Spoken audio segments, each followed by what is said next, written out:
James, what is behind you? A Chinese screen. Oh, it's very Uh-huh. I bought it in Hong Kong years ago. I used to live in Hong Kong.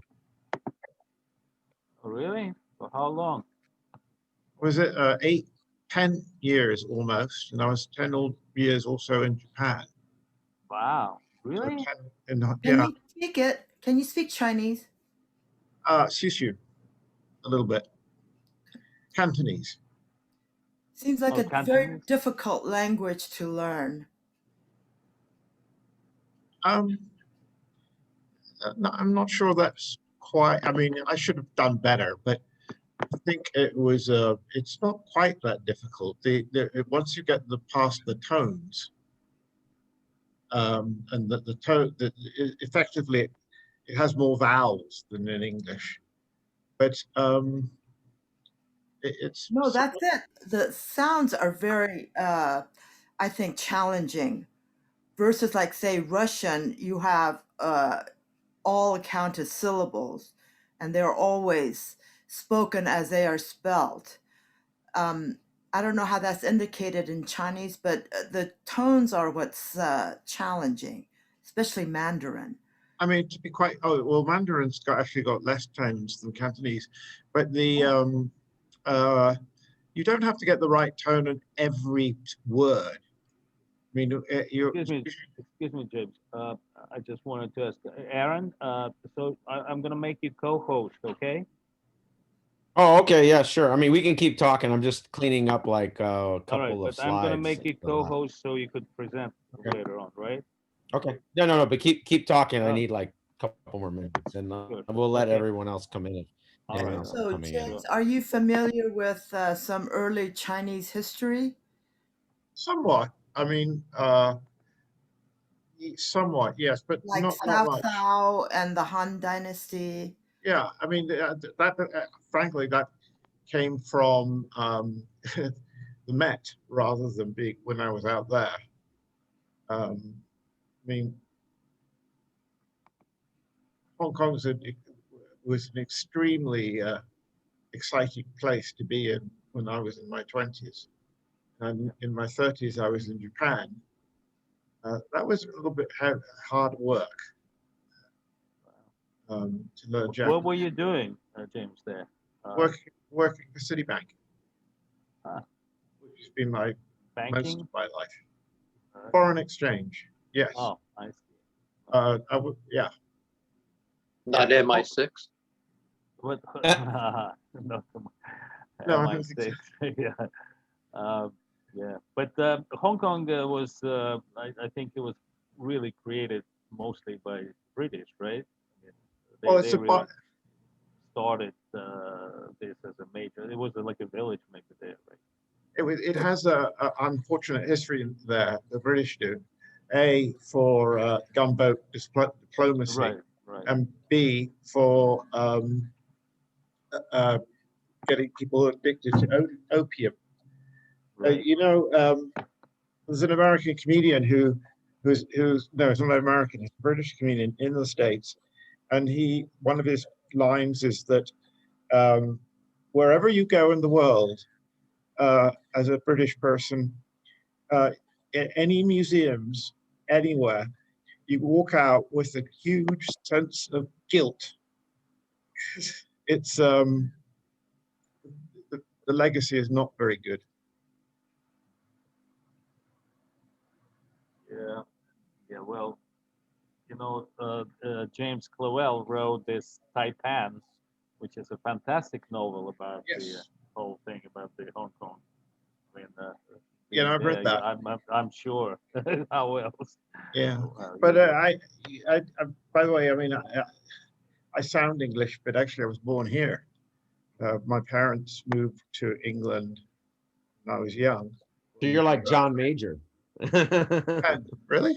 Yeah, no, he was born. He was born in Pittsburgh, and Oh. then moved. I want to say when he was like in second or third grade, to England, and then yeah, maybe like when he was 7, And it's really funny when he switches, because I'm a Pittsburgh Steelers fan in football, and he's a hardcore Steelers fan too, because he just grew up in Pittsburgh as a little kid. And it's really weird and funny when he kind of switches to Pittsburgh mode, you know, as an English guy, obviously. And, you know, and it's just this funny little kind of, you know, thing like that. So Just bizarre to see someone British talking about football and having really mean American football. yeah. Yeah. Not Hey, soccer. Aaron, are you ready, basically, to present? Yeah, I'm ready to present. I'm a Yeah, I'm thinking, Maybe how just- much time do we want to give more? There are 14 participants right now. Yep. I think usually, traditionally, we give like 7 minutes, right? Yep. 7 minutes.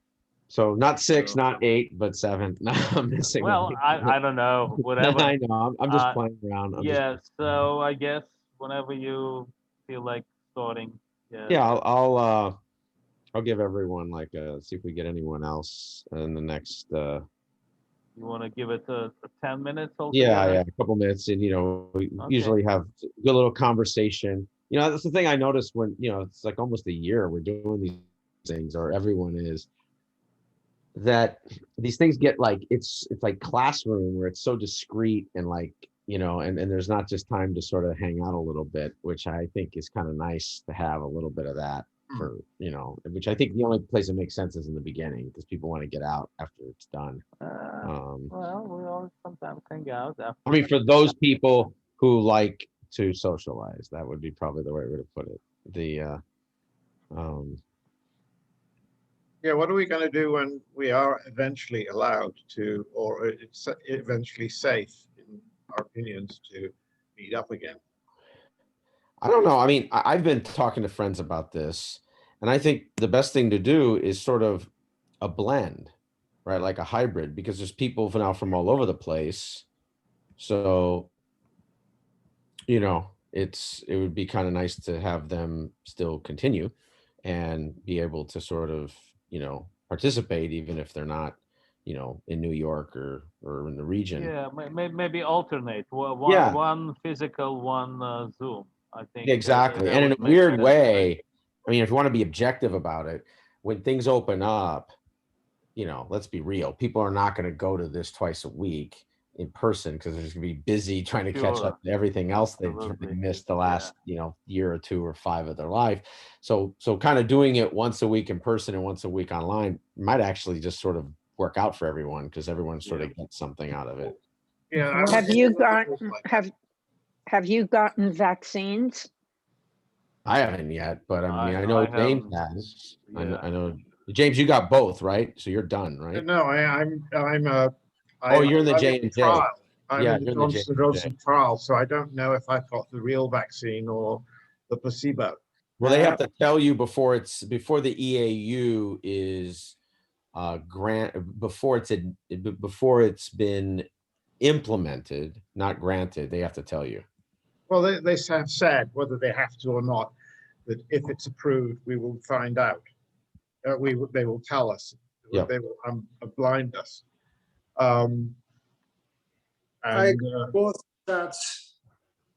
The second one last Thursday.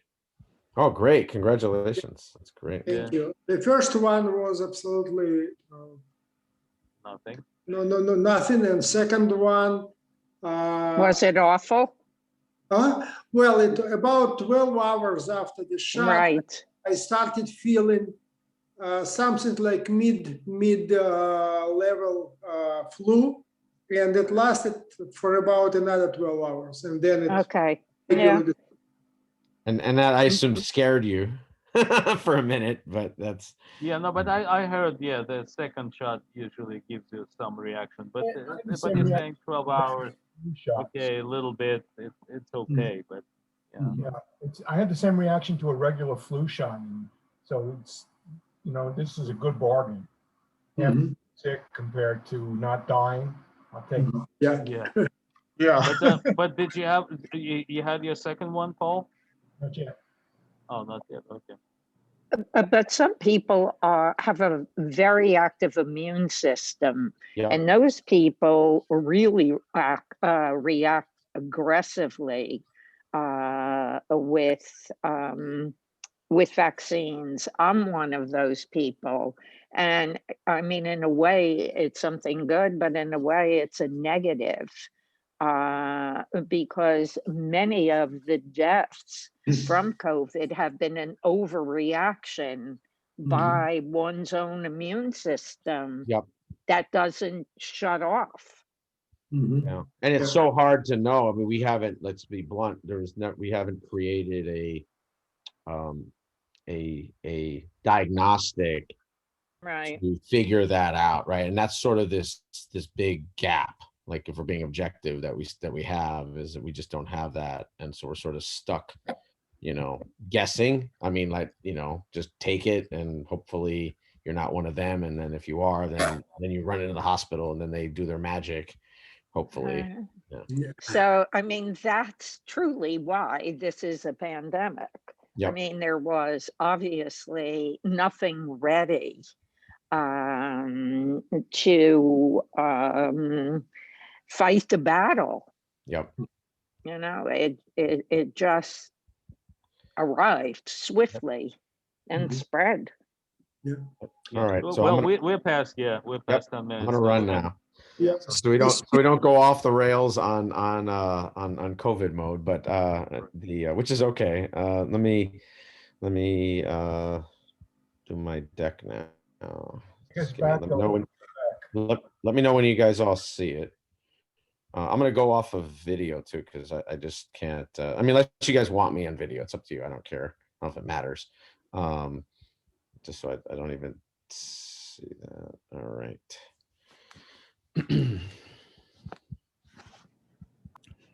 All right. Yeah, we see it. Nina, I'll admit Nina.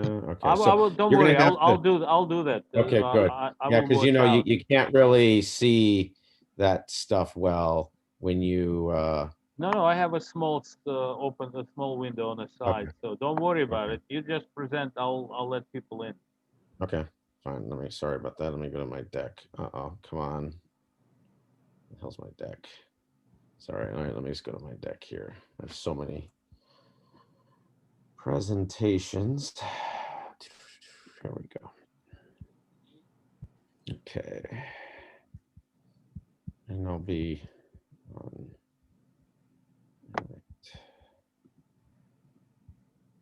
And let me just go to full screen. Okay. Let me know when you guys see. You should see a map. Yeah, we do. Yeah, it's not great to read, but you know, I have like 5 other maps, but it just sort of, this is like the kickoff one. The way I was going to do this is because one of the challenges with something like the Hanseatic League is that it's sort of like, it's hard to just drop in, you know, in like a middle of a game in the whatever the second half or whatever it would be, in whatever kind of game it is, and just sort of pick up on the history that's going on, right? There's always a leading history that creates that situation. And in the Hanseatic League's case, it's sort of fundamental. You know, it's that it was a, you know, think of it as, it was just in essence, the great grandmother of the EU, right? I mean, that's sort of the way you want to think about it. And not today's EU, where they're, you know, trying to integrate together, but the original sort of customs and trading union structure that, you know, was really sort of conceived especially in the 60s and 70s, you know, that when it was really just conceived of just in some ways, and some parts of those countries that used to be members of the Hanseatic League, they literally called themselves the New Hanseatic League, just as sort of I mean, I don't think they took themselves that seriously when they did it, but they just, you know, it had that same sort of design to it. So the way I'm going to approach this is I'm going to go through a little bit of the sort of events that led up to the creation of it, and well, what is it? The events that led up to it, and then I can sort of drill down a little bit more on that. Just you know, so because you could spend literally the whole presentation going into everything it took to create the Hanseatic League, and I don't want to do my Pearl Harbor track again, where we never get to Pearl Harbor. We get to everything but Pearl Harbor, and then sort of how the Hanseatic League evolved, and then ultimately, you know, the more I really drilled into it, and I really love the Hanseatic League because it's so modern in a lot of ways, and it really sort of built a lot of the modern world that we're used to, or pieces of it, is that it sort of just evolved out. I don't think it sort of was defeated, or, you know, it wasn't structured that way. It just sort of evolved or devolved out of its main purpose, and states sort of took on a lot of the behaviors that the Hanseatic League had for 300, 400, 500 years, that those states, you know, didn't do beforehand. So that's sort of how I'm approaching this, right? And um, so to start with, like, let's start with the word. So Hanseatic is actually comes from Hansa, and actually Hansa is German, and it actually exists in Latin, exists in Polish, even in Dutch. I mean, so it's which are basically almost all the countries, or modern countries, that were members, or that had city states that were members. And it basically means band. It's like group, band of people, which sort of evolved into guild, or sort of market group. You know, so it's sort of, you know, just like the way the EU sort of creates its own sort of corporate language to reference things. Sort of the Hanseatic League did that, and almost everyone that studies it calls it Hansa. So that's like, you know, you're cool in the Hanseatic circles, whatever that means, by calling it Hansa. It's just shorter. And the key thing to realize is just this: as it grew, the scale of it, right? So as it grew from a small number of basically cities, you know, or towns, really, they weren't even cities yet, into ultimately, you know, almost 200 cities, and, you know, really at least lots of hundreds, maybe even low thousands of small towns that were, you know, part of it. And the way you want to think about what it was to become a member of it, and we'll go into this, sort of how it evolved, was that you sort of accepted. I mean, it's almost like joining it's almost like OPEC. No, not quite even, but in that, it's a good way to think about it, almost. You know, one of these large oligopic or monopolistic sort of trading organizations. Because the way we think of monopolies today, they didn't think of it that way. I mean, that was an innovation, actually, to be able to have enough production, that there was enough, and have enough demand, that you could actually build yourself into a monopoly for one of these city states, or one of these, you know, large towns, in whatever. I mean, it literally could be in buckles, right? It could be in all these really intricate, sort of specialized skills, and we'll talk about that. Actually, we'll talk about, you know, what that is, and just feel free to jump in, and I'm going to sort of jump around some of my slides as I go through this, and you know, I want to sort of give you the sense of why it's important, or at least why I think it's important, because it's in some ways the laboratory for the modern concept of a mercantilist trading societies that scaled, and that were interdependent, and that could, for the most part, separate a lot of their politics from their trade, or maybe not completely, but they could do a decent chunk of that, which was pretty unheard of. You know, it's sort of obvious today in a lot of ways, unless it's a very extreme set of behaviors by a state. But back then, the moment you had, you know, King Schmo and, you know, another king, you know, blah, blah, blah, have an issue, it's like everything shut down.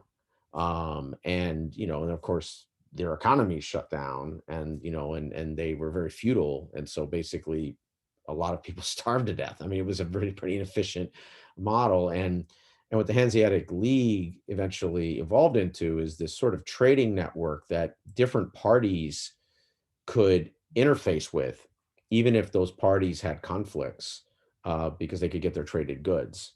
and it really sort of exploded that, into really the more modern nation state, by the 1700s and 1800s, where you had large scale industrialization. And I completely believe the fact that it's absolutely impossible to have modern industrialization unless you had the trade guilds and the specialization, and the Hanseatic and the Hansa League. It just, and I think that'll probably be obvious as you go through it. And to me, that's an important thing to understand.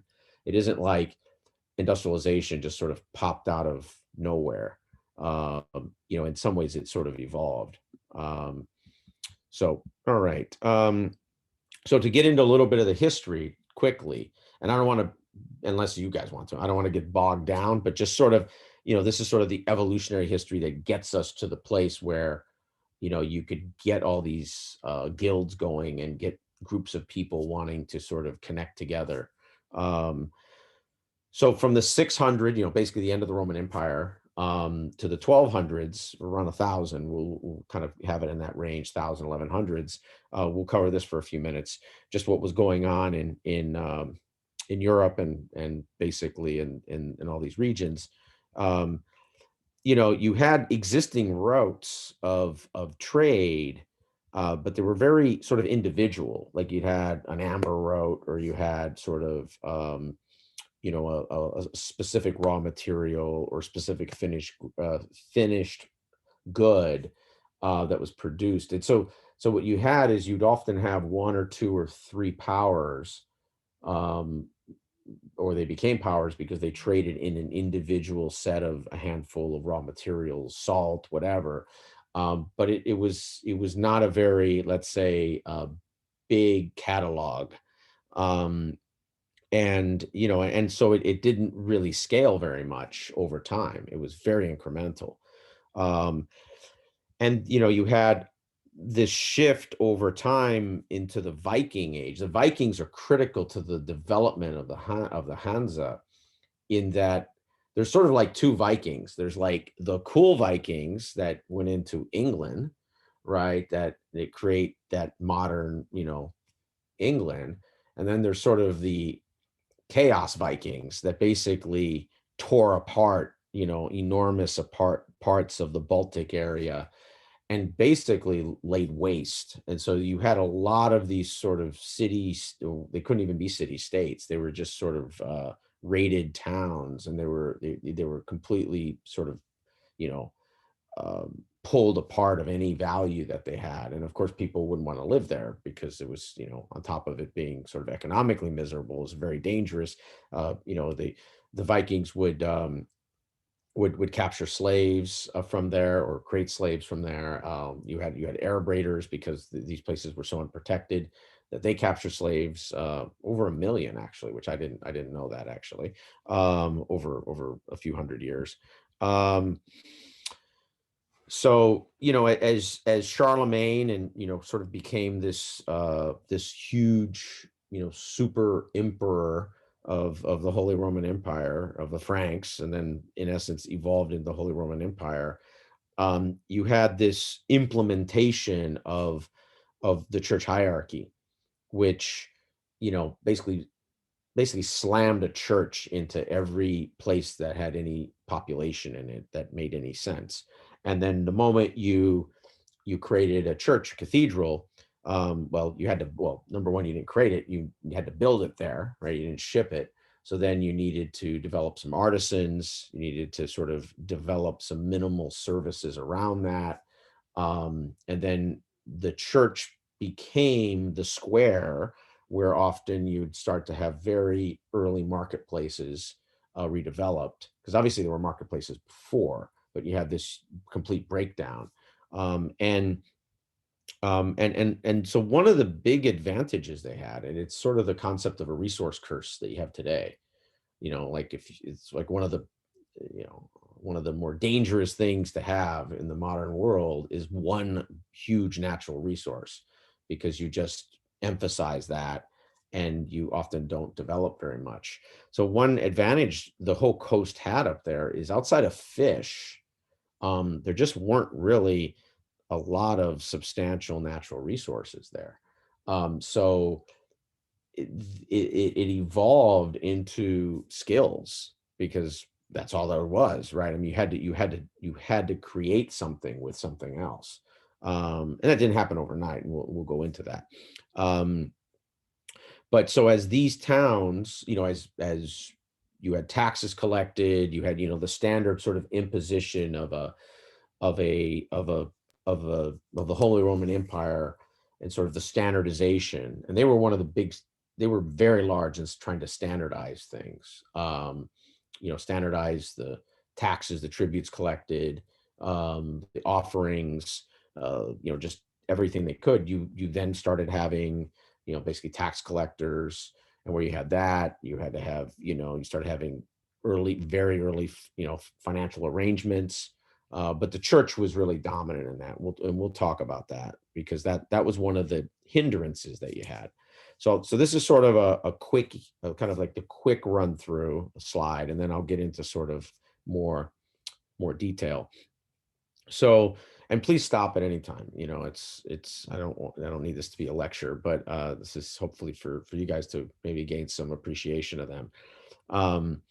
Because odds are you haven't gone to Wikipedia on this unless it's for this presentation or ever Googled the Hansa. So hopefully maybe it sort of interests you. There's not a lot of videos on YouTube either on it. So it's pretty, it's pretty sparse. Even in Germany and Holland, these countries, there's just not a lot of research on it. I mean, there's some, few PhD PDFs and stuff, but I mean, it's just something that's just there. It's like old history for them. But so there was the rise of these guilds in these German cities, basically, and these guilds, and we'll talk about what a guild is and how a guild's created, or how the guilds were created, and then why that was so important. And so basically, I mean, to make it very simple, you really had sort of two kinds of guilds. You had a trading guild, very similar to what you'd have today, even. We just don't use the word guild, but you'd have like a trading group, really. And then you basically had the equivalent of what we see around us in almost every modern large city in the world, is basically craftspeople. In essence, a union really is what we'd call them today, but like a specialized union, like iron workers and automotive workers, etc., or work councils that they have in Germany, and some in England now, which is sort of funky how that's sort of working, because they brought them in through German automakers. But so it's sort of like that. But back then, these were very, very specialized, right? I mean, these, like I said, they were like buckle makers, right? I mean, these were people, so it wasn't just like you were a blacksmith. I mean, those were more generalists. There were people who were specialists in making, very specific instruments that you would use in blacksmithing. And so that helped create this industrialization within all these towns and explode really the trade. And the big thing was standardize the trade. And I mean, they obviously didn't have PDFs that gave you a spec, you know what I mean? Or that was, sort of standards based from the NRTL or whatever, like the national standards that you have in every country around, electrical or any kind of industrial equipment. But without having sort of that documentation, they've basically figured out how to, I'd say, pretty closely standardize an enormous amount of their industrial and sort of craft goods. And they would do it by having basically what we would call as a mold or a template. And, because obviously the population was pretty illiterate, or literate from a reading perspective.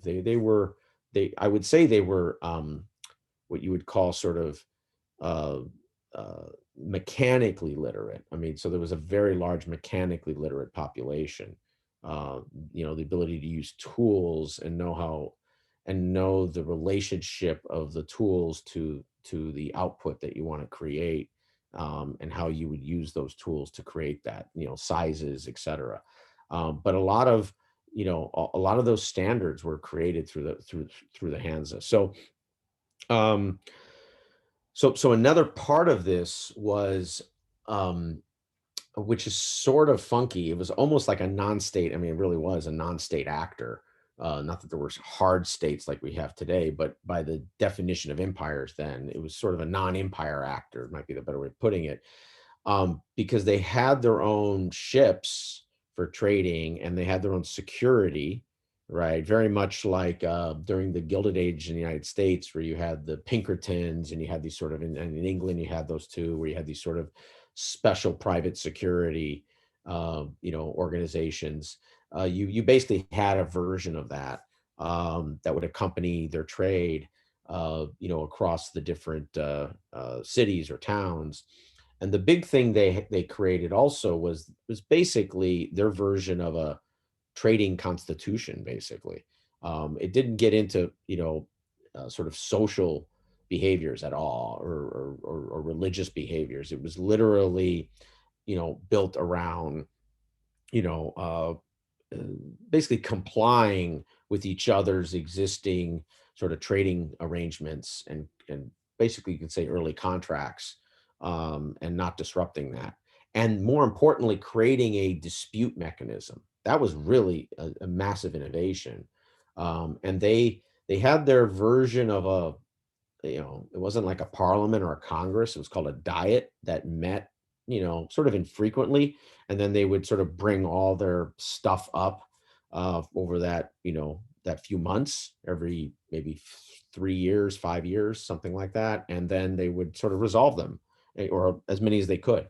And so that was really sort of very important. And once you had that sort of mechanism across, you know, these dozens, eventually hundreds of towns and cities, all the things that were, you know, either raw material advantages or logistical advantages those other places had because of the location, those could now be traded throughout the Hansa. And then that just sort of, you know, became a feedback loop, basically. So there became the establishment of these things called kontors, which are basically early factories.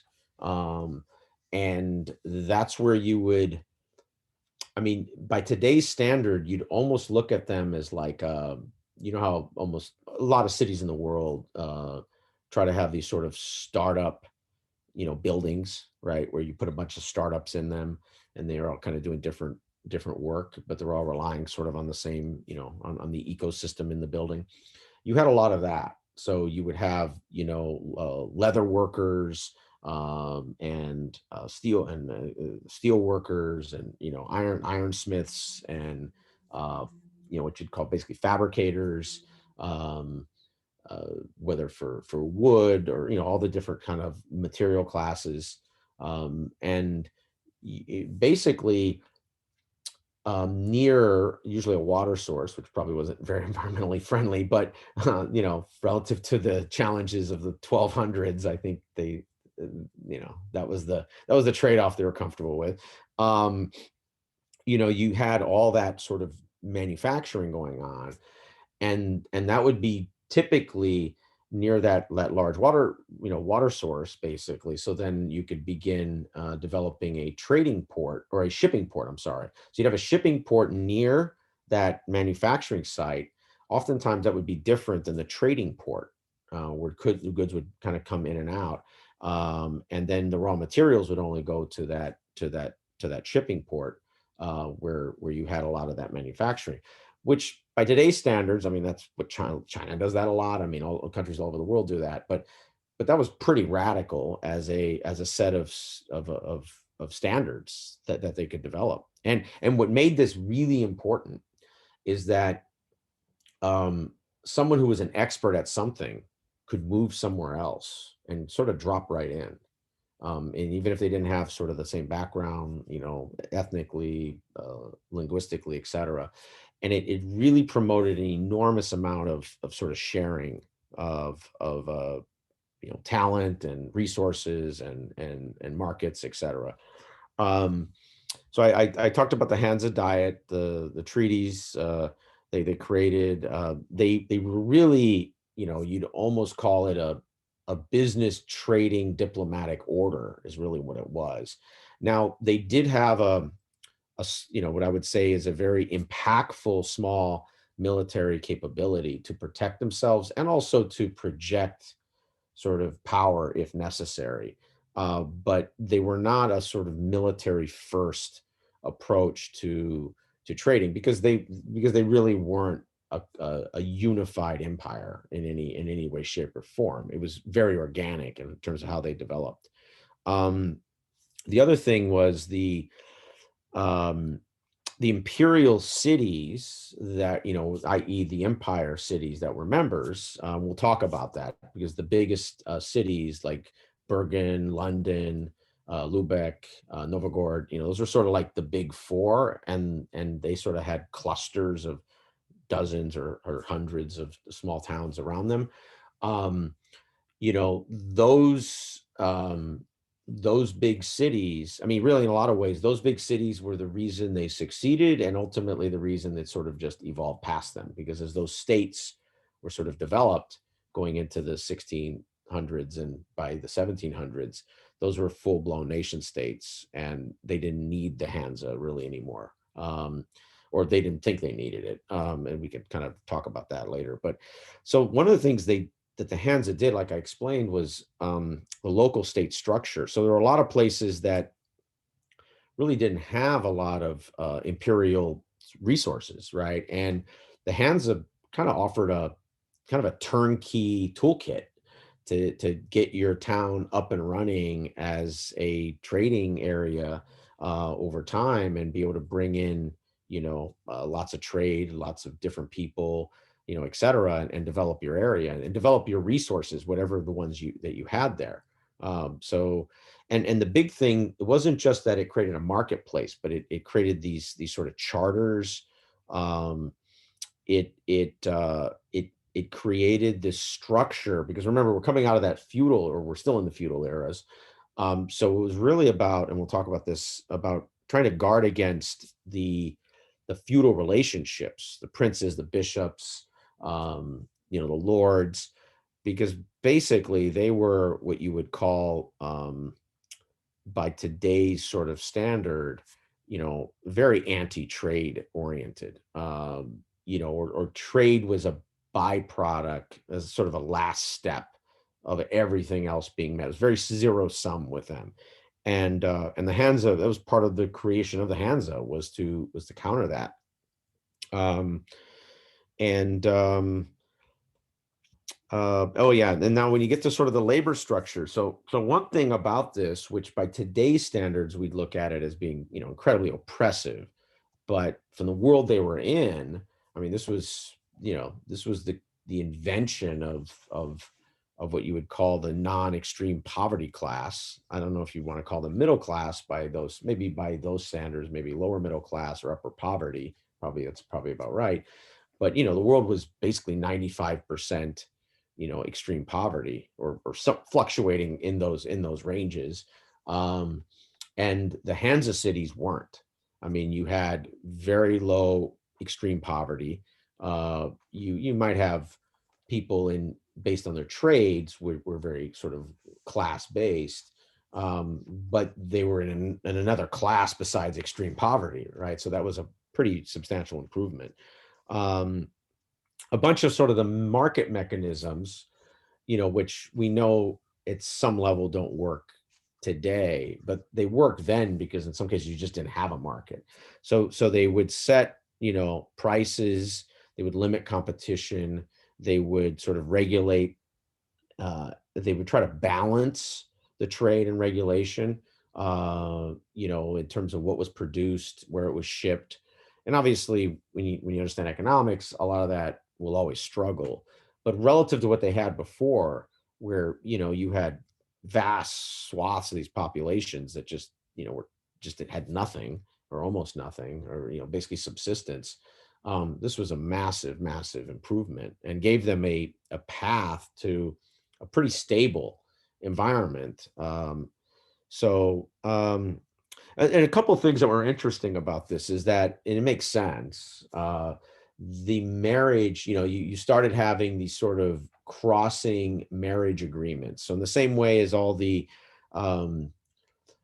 empires would sort of trade children across Europe and really all over the world, you had sort of a baby version of that.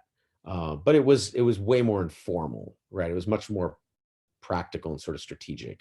And also relative to the era, it was revolutionary in that you had women's guilds and women in guilds that weren't women's guilds. From everything I've seen and read, I'm sure, because there's always my answer to everything is China did it sometime, right? Whatever it is, I'm sure at some point there was some version of that in China 1,000 years earlier. But in terms of Europe, I really haven't seen anything like that. That a lot of women, or not a lot, but a sizable minority of women could actually participate and sort of, really start to create some economic freedom. Aaron, sorry, quick question. When you Sure. say women's guilds, you mean guilds specifically for and by women, or Yes. guilds who accepted women? Both. There was both of them actually. So what kind of trade, except one I can imagine, was the specific women's guild? well, so it wasn't like it was women's guilds because these were things only women could do. It was for segregation, really. So it depended on each member. You had so many towns and cities that were in various different parts of Northern Europe. So they all had a little different culture.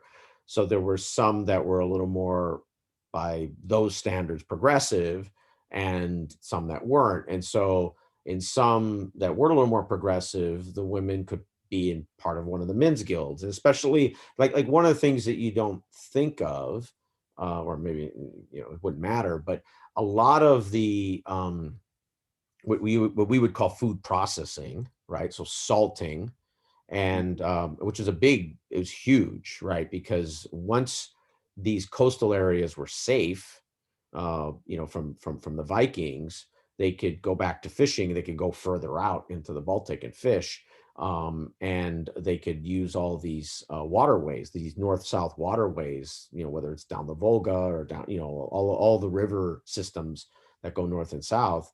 And so you had quite a bit of trade in, I mean, even to this day, right? I mean, whenever I get almost any type of salted fish, it still comes from, mostly somewhere up in that world, more often than not.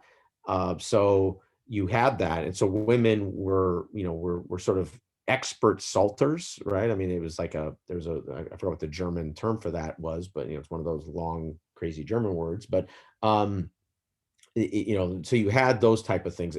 Almost anything working with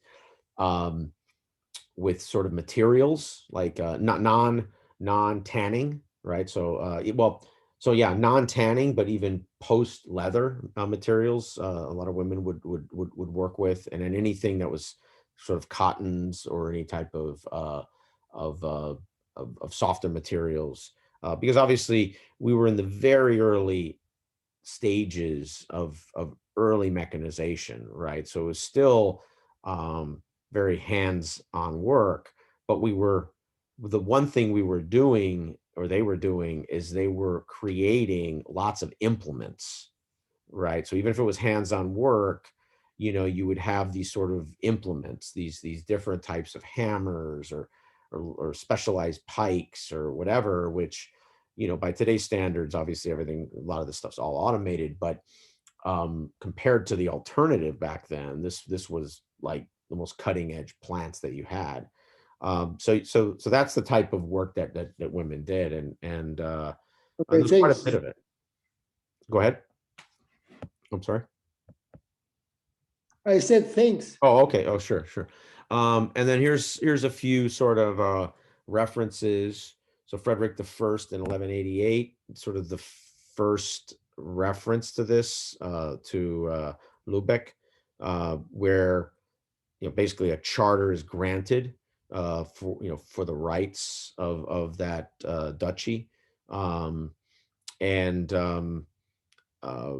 one thing to realize is that some places had, what you would, call today sort of segregated cities between people from different parts of the Holy Roman Empire, because if they had some weird history between each other, or if that place had a set of biased sort of laws or regulations. Every place wasn't like that. It was interesting. The smaller places were not like that at all, because it was sort of every hands on deck, like all hands on deck. But as you got to these more imperial, larger cities, a lot of this had to do with protecting other monopolies, right? So if you had certain Germans from another, or basically Dutch from one part of what we would call Holland today, coming into a part of Poland, they'd want to, the people in Poland, or by today's standard Poland in that city, they'd want to protect the monopoly they have, so they would construct these sort of limiting rules. But like I said, these were sort of cutting edge relative to that era. And then the King of Denmark, who controlled basically an enormous part of the Baltics, granted these trading privileges also to Lubeck, and then that sort of created this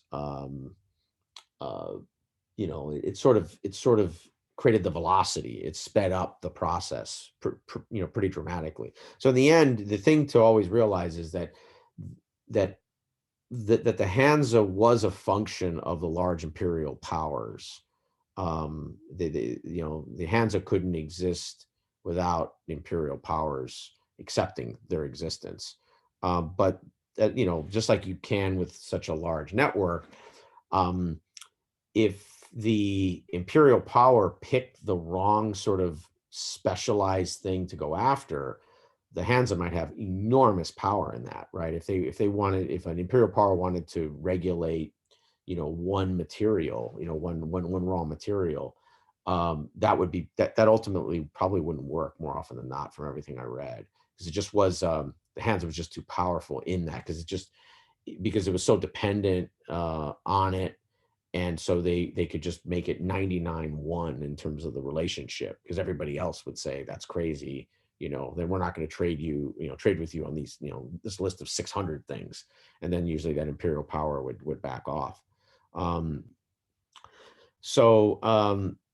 A bunch of the influences of it is tied to the development of, what you'd call cities. I mean, in a lot of ways, the way we at least have inherited the sort of more modern European trading city.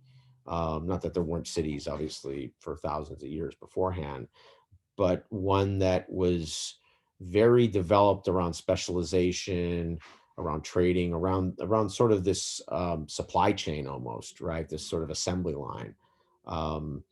That is something that the Hansa did, because that just was sort of very, very consistent. The other thing that was a big deal, and this was always a source of friction, was that the Hansa really owed no allegiance to the local nobility.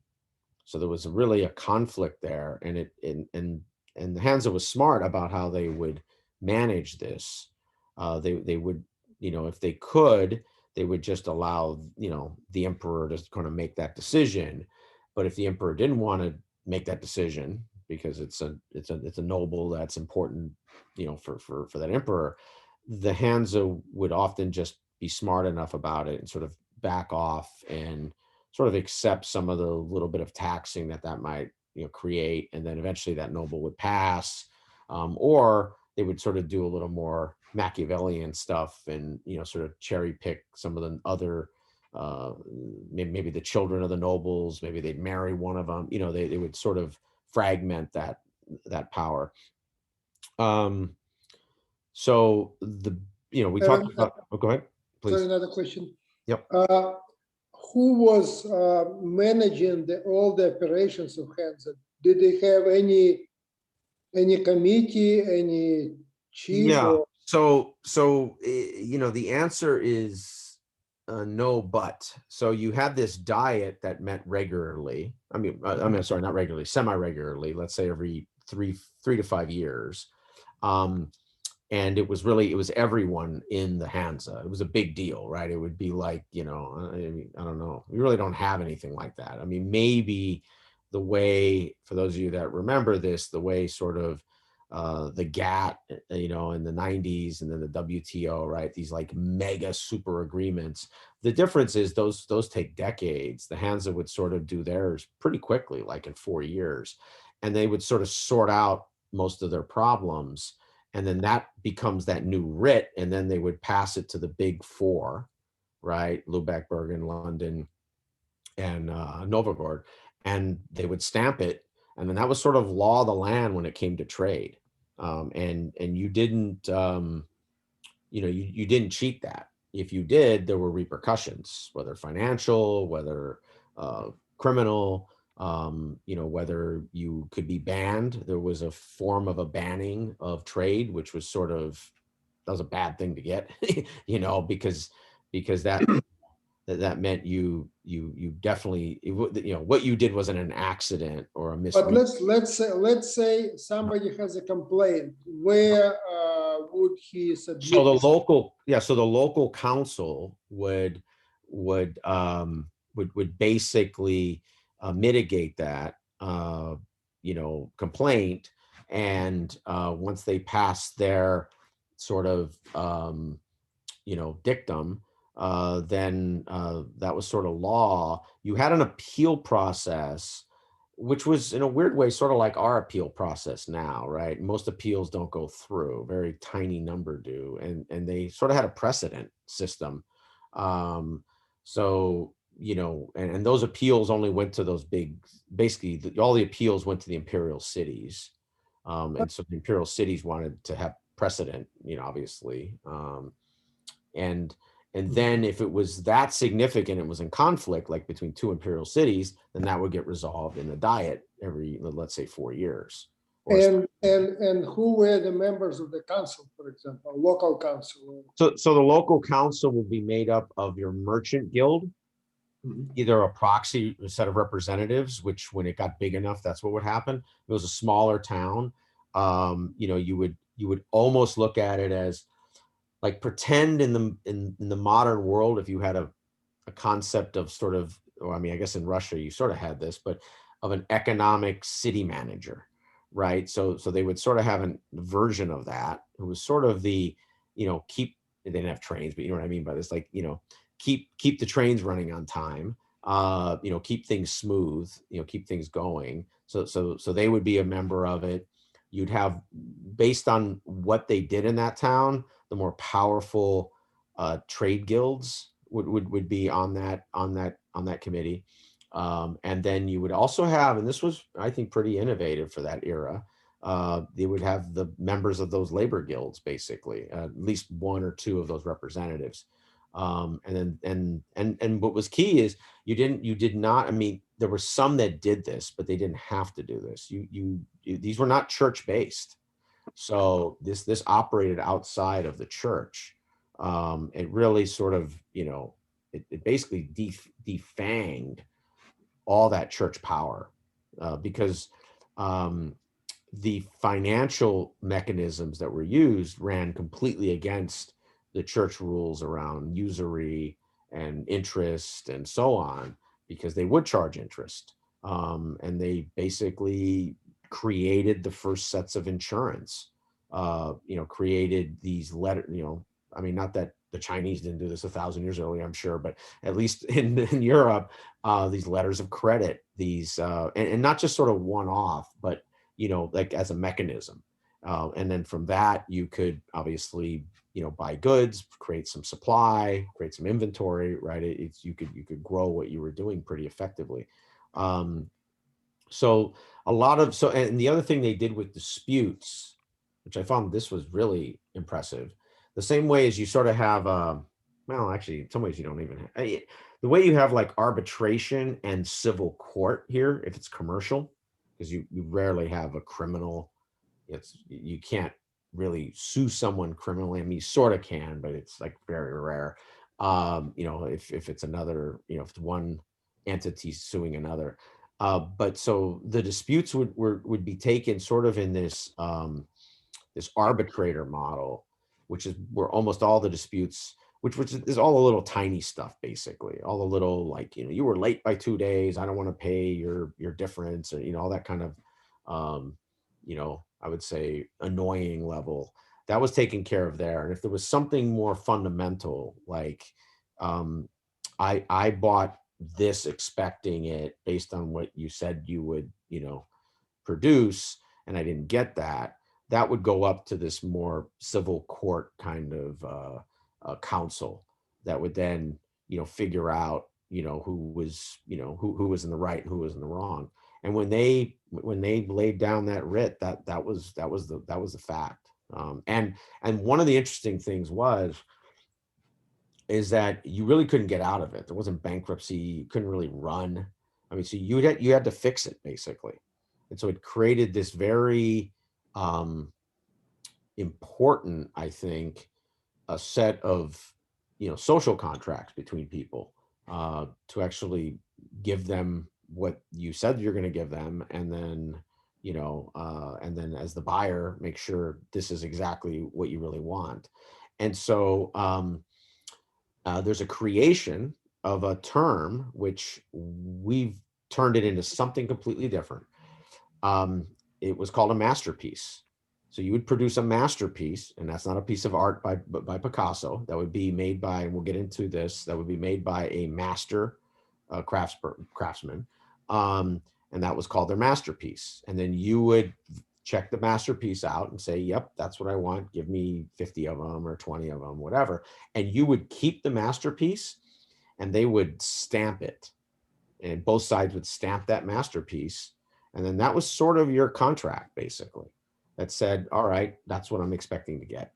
Aaron, I Yep. have a question. Sure. So were they considered to be free cities, or they were Sorry? were they considered to be free cities, or they were under the protection of emperor? Were the cities also outside of the Yeah. Roman Empire? Oh, no. There were cities outside of it completely. I would say 2/3 of the cities. Yeah, if not probably three. Yeah, I'd say probably 3/4 of the cities were actually outside of the Holy Roman Empire.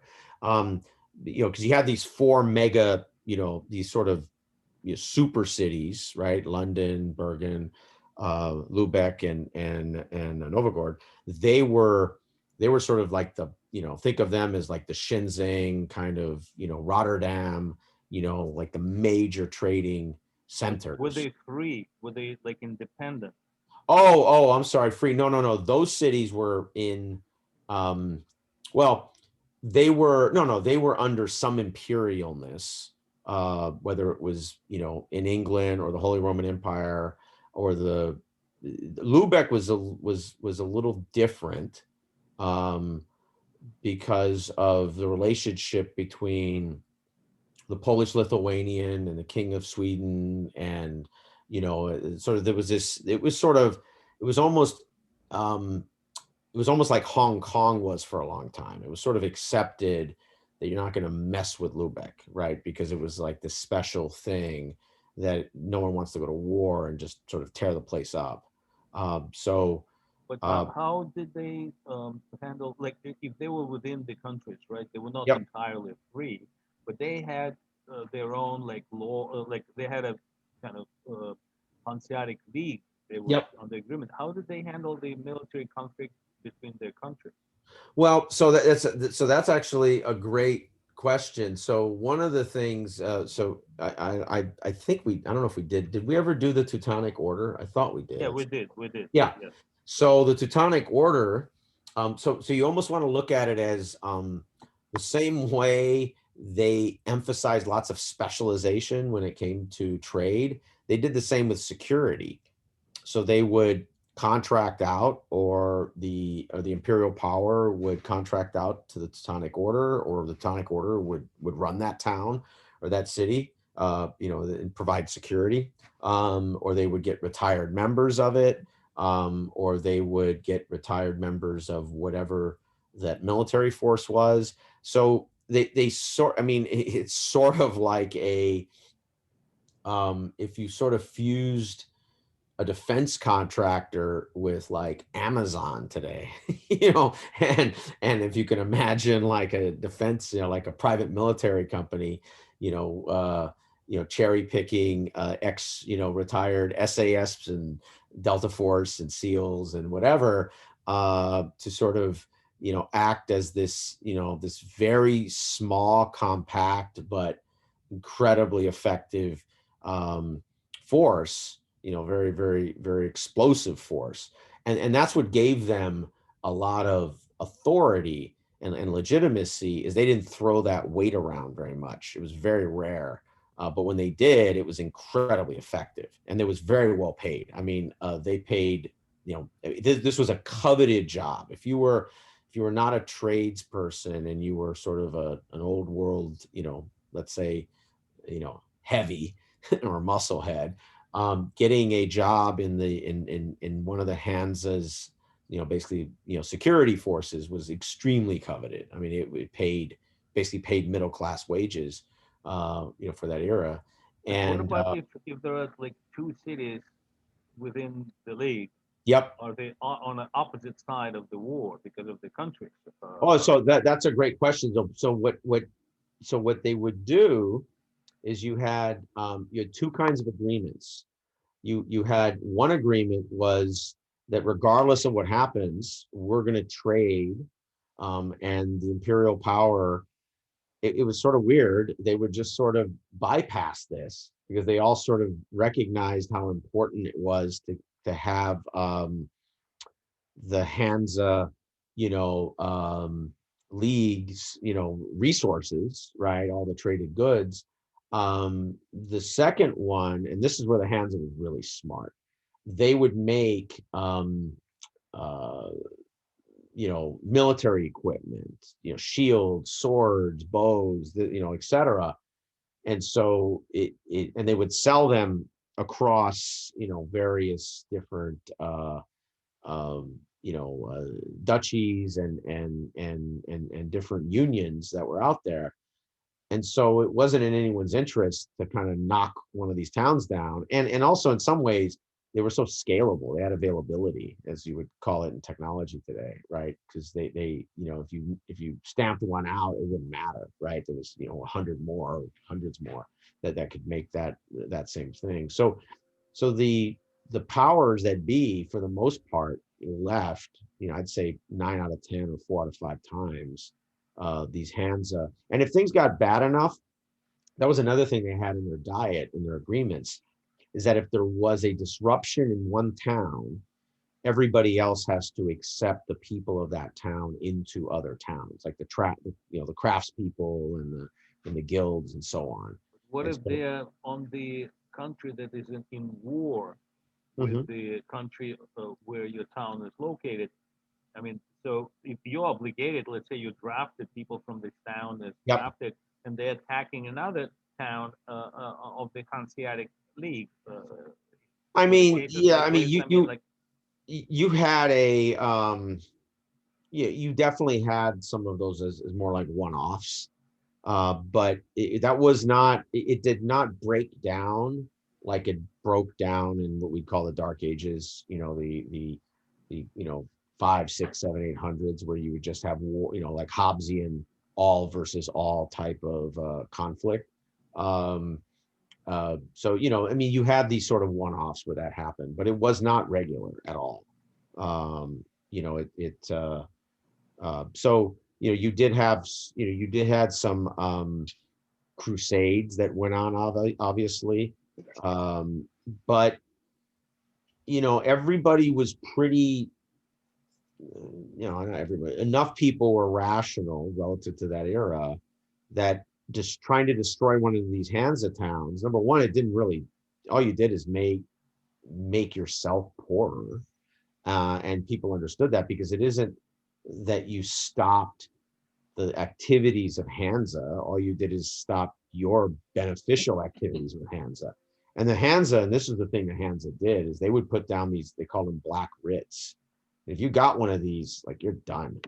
I mean, whether you're a craftsperson, you're a tradesman, you're a financier, whatever, I mean, you're basically banned. It's like a scarlet letter. I'm just saying, like, for instance, I know that Sweden that started to rise at the time, and Yep. I'm talking about, let's say, 13th century, Yep. we're not on the same page with Teutonic Order. No, they weren't. So, I mean, and they, yeah. So what you would have is you would have this sort of the Swedes might attack, if they could, a far off Hansa town. But as you get closer to, just like today, as it starts to bite, in terms of your own needs, then you start to lay off. Because at a certain point, you're just, spiting yourself, right? And so it was one of the more innovative things the Hansa did, is sort of burrowing their way across all these different sort of imperial states or up and coming imperial states.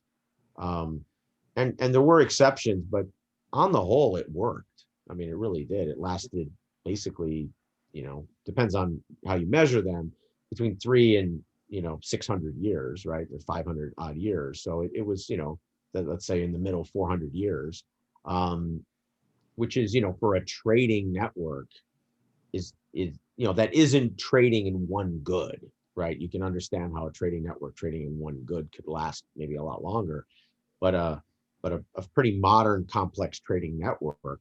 I don't think there's ever been anything, I'm sure in China, but I mean anything that that's like this across such diverse populations and topography, because you had trading going down into, because they basically did these they call them sister brother agreements between Italian city states, the Swiss, so they really sort of they sort of commingled themselves into more complex relationships. That just at a certain point they got so integrated that everyone just, it's like you couldn't disentangle it to attack something, which also meant it did slow down certain conflicts from happening or escalating at certain points. I just wanted to bring one example. I think Yep. From my memory, the city of Gdańsk, which Yep. is part of this. After the Grunwald battle, which is like in 1410, Yep. Beginning. They Teutonic Order, I think, lost it to Poland. Yep. It became part of the Poland. So it must have still. And I remember there was some kind of level of independence. Yes. Maintained. I mean, there was. Well, and that's called the Lubeck model, or the Lubeck order. So Lubeck, as we talked about earlier, was its real name was it was called a free imperial city.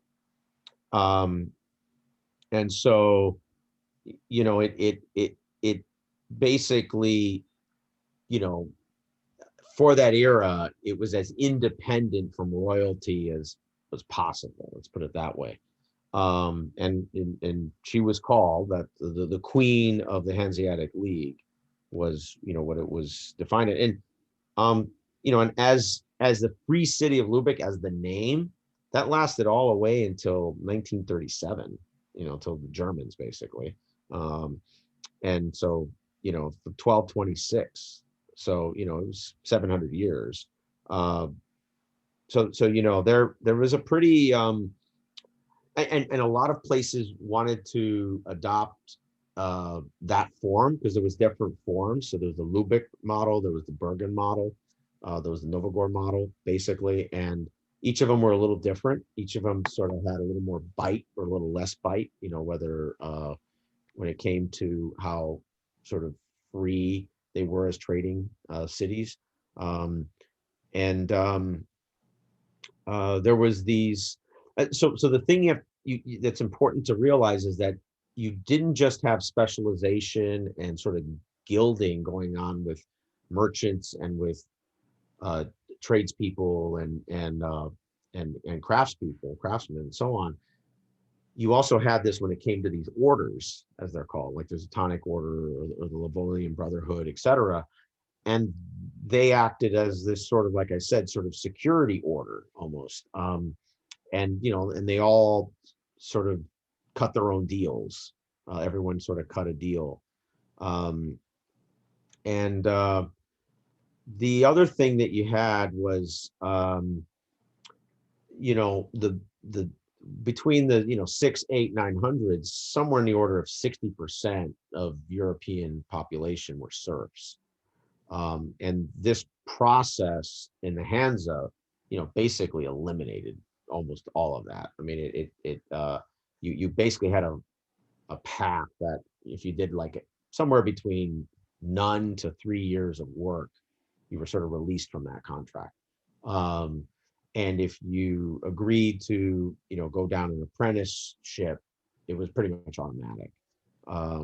So that really commercialized a huge population. It also changed obviously the agrarian productivity. Just things got just, better. I mean, in terms of output, in terms of what was developed. So this is just a little. Sorry, do you know Yep. what the crisis that you mentioned 2 pages ago now? Yeah, let me go back real quick. 15th century, I think you said. Oh yeah. So 14th. yeah, because remember you had this little thing called the Black Death. And so, and then, you had this, implosion, obviously. But one interesting thing is the Hansa League, which maybe foretells things in the modern world a little bit. It bounced back pretty quickly. One thing it could do is that as because people hadn't yet figured out sort of the quarantine model that happened of in the next sort of mini pandemic in the another 100, 200 years later in Italy. But the people, it was easy to confine people, so you almost had like more like the Chinese version of the quarantine, right, where you shut down Wuhan. So you sort of had a version like that, which might kill a lot of people in that town, but it would slow it down a little bit. Now they didn't understand that's what was really going on. But that was sort of their response. So once it sort of disappeared, which by the way, I mean the black, it killed, somewhere between at least 10 to up to 50% of the population in Europe. So let's say the good number is 25%, let's say. So it was, catastrophic. You didn't really have population, birth rates, all those things come back for really another 100 years. So then you got a lot of, bad outcomes from that, obviously. They're far bigger than the Hansa and beyond their influence. But because they traded, that became one of the things people needed, right? People needed to get back to some order. They needed resources. They needed goods, that could be. So here's a set of sort of direct and indirect alliances that were formed with all kinds of cities, really all over the place. And these wouldn't be direct, so it wouldn't be Bruges with Merv, but it would go through, a whole bunch of different other cities to get to that stage, to get a particular good, right? Some silk or whatever it was, right? Whatever was special that was developed. And so you had these, they basically, like Amazon catalogs, right? I mean, it was like, if any of you remember that, if you're from here and you've been here long enough, remember those Sears catalogs from when you were kids? They sort of had a version of that. It was, you didn't have the printing press until, 1400s, and that didn't really explode until late, really the 1500s. But they would have these sort of scrolls, and everyone sort of knew, almost like oral tradition mixed with the scrolls, that we're, who had the monopoly on a particular good.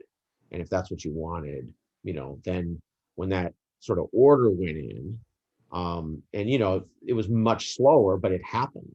right? I mean, that was sort of, the innovation is that you could even get the order in. So it might take you a year to get that, or 6 months to do something from all over the world. But you could get it, which was, and I don't mean like being a queen getting it or a prince, but I mean, someone who was a merchant, someone from a lower class or a middle class, to then take that resource and do something with it. So, so you had, all of these trade extensions and populations that sort of moved around with the trade. It went into Africa. It went really everywhere, and that was one of its advantages. It had is that it didn't come. So it had an imperial writ in support of it, but it wasn't and it was imperial in its own way as a commercial network, but it wasn't dominating in terms of trying to take over as a national ethno sort of imperial movement, right? And everyone sort of knew that about the Hansa. And so I have these sort of slides, which I don't have to really drill into too much, but just kind of gives you a sense of, let me get rid of this up here. Where's the, no, that didn't hide that. Why didn't that hide that? Just trying to hide this thing up here. Hide the floating meeting control. That's it. Okay. So, I have a few of these which go into sort of the collapsing of the political orders and how all this stuff sort of fed that creation of the Hansa, and the sort of the challenge you had with feudalism and the farming model you had, which was this sort of serf-based self-sufficiency, landed aristocracy, which was its productivity was just terrible, right? It's just it was really sustenance farming is what it was. And then the Vikings we talked about. So they sort of blew a lot of stuff up. I mean, the stuff in England, I think is a different story. I mean, they did that there too, but I think there's an acceptance, I would say, of its of the evolution of England that they were sort of productive with. But when it came to sort of all the other settlements they were creating along the northern coasts and the Baltic coasts, it was incredibly destructive. They were just very transactional. All right. Oops, sorry. Come on. Sorry. Come on. Hope I didn't. Oh, it's going. Oh, sorry about that. Looking for a robe. So let me get back to this here. All right. Back to my deck. All right, good.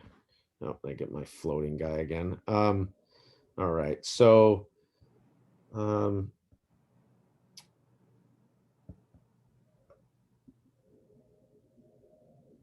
right. So this was, and I wanted to cover a little bit on the rise of the Italian city-states, because they were important too, because they provided really a robust network ahead of the Hansa. In some ways, the Hansa,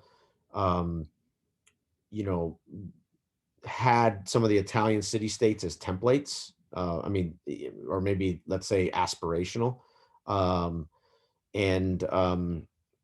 Now, obviously, the Italian city-states had a lot more conflict, or let's say more regular, localized conflict. So they would have a lot more fortifications, a lot more people, in their defense forces. They were getting raided a lot more, so it was much more security oriented. But the commercial arrangements, the early commercial arrangements, right, the ability to sort of create a contract, and then get access to all these different goods, that had a big influence. And then the medieval agriculture, sort of this shift. And one thing to realize environmentally is that the weather improved over around 1000 AD. in terms of the climate environment in Europe, in that it warmed up, and so you had better output agriculturally, and that had a big that just had a natural benefit of it. You also started to shift, and this is a big deal. Moving from ox to horse, was a big, that was revolutionary. That was like a plane, for that era, because a horse can, work longer every day. It can work, faster.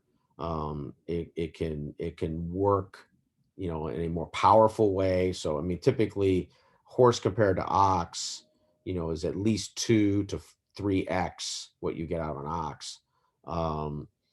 And so that sort of changed some of the productivity. Also, creating crop rotation systems, the 3 field systems. You had better farming, better land utilization. You basically, your land could heal. It could go through its sort of redevelopment, the natural redevelopment process of all of its nitrogen and its topsoil. And so you were able to really sort of change the agriculture, and then that created more food, which increased population, basically, because more people could live. I mean, they wouldn't just die of starvation. And Do then we know, sorry, one more question. Do we know where these horses came from? It's something that puzzled me before. Sure. So they came from the steppes of Eurasia. So as horses would, and you see this now in Florida with what do you call those, iguanas, right? So you get horses that were brought to parts of what we call Eastern Europe, and they would get out, and then they would reproduce, and then they would just sort of move down different planes, and then eventually people would start to experiment and then use them, and then that people would communicate, okay, you can use this instead of an ox. Or if they didn't have an ox, and their options were, well, let's take that riding thing over there and try to build a harness. And so that's sort of that evolution of, or that geographic transmission of how horses really became more available. So we had wild horses running around the steppes. Oh, absolutely. There was, I mean, in the Americas, you had, over the hundreds of years, you had a zillion wild horses running around. I mean, you had, there's almost nowhere on Earth. It's a really interesting thing. It was a documentary I saw on, I don't know, something, maybe the Animal Planet, on, outside of, I think Australia might be one of the only places that you haven't had a big, kind of just, at some point, a big, population of wild horses running around. But in Eurasia, that's been for thousands, I mean, probably tens of thousands of years. And eventually, and of course those horses evolved to handle different weather, and they got bigger, smaller, stockier, thinner, their coats changed, their lungs, everything, right? So they've evolved pretty radically. I mean, most people don't realize that the Arabian horses, come from Eurasia. It's not the other way around. So they evolved to live in the deserts, right? And then those were a lot of the horses we got here in the Americas over time, and or let's say the second wave of them that we got. I just wanted to make a comment that PBS has done at least one, I guess, 3-part episode of the development of the horse. That's where I watched it. That's where I watched it. Yep. Yeah, it's wonderful learning how they evolved and for what purposes. That's right. And basically they evolved as tools, and then we sort of figured out we could use them in warfare.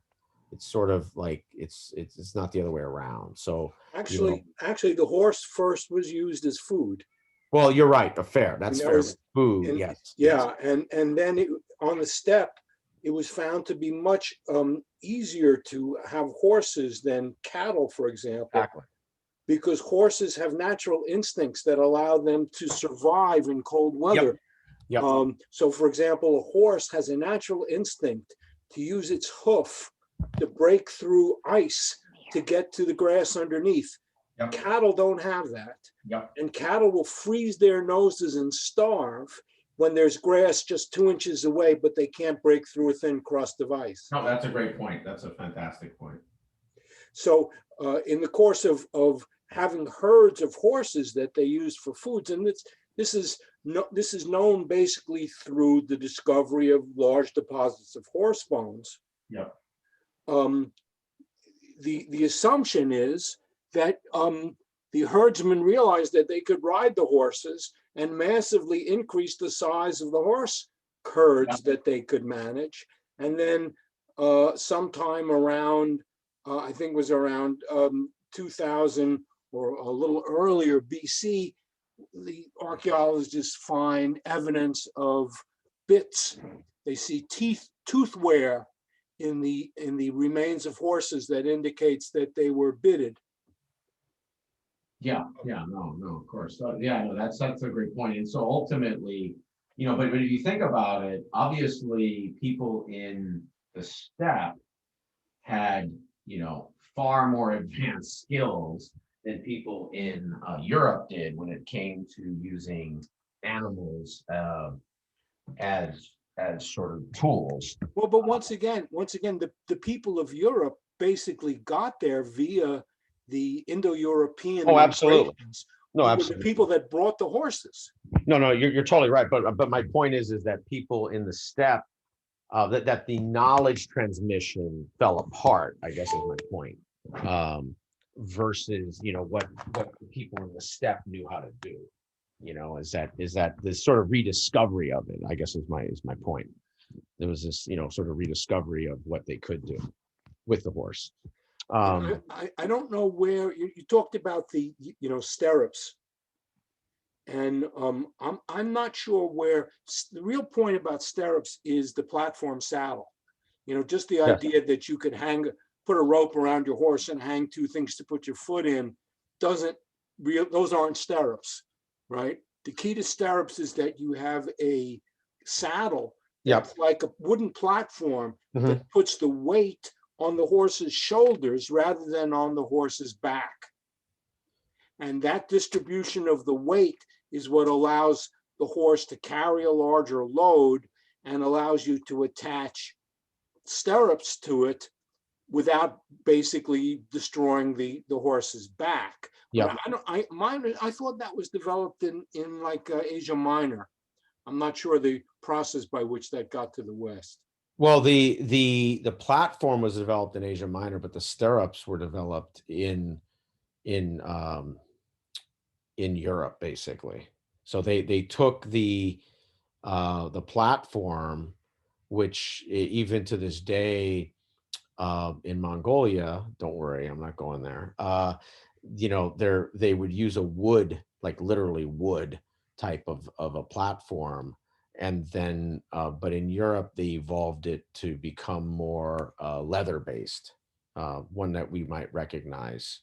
I'll send you some stuff on it that I got on that. I mean, you could, you sound like a way bigger.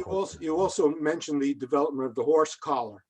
Yes, which is very, very similar. It's understanding the anatomy of the horse and how to put the weight of the load on a part of the horse's body that it can tolerate without damage. Yep. No, absolutely.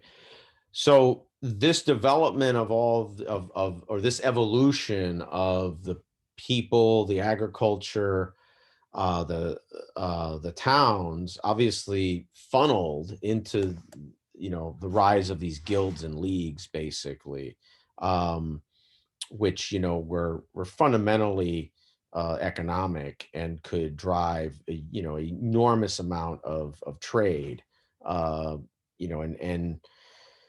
You know, and ultimately, you know, we'll get into that, but you know, they sort of evolved out by having these very strong, you know, monarchs and the development of, you know, what you'd almost call, you know, corporations, right? Like, you know, state-owned enterprises almost in a lot of ways is what they were.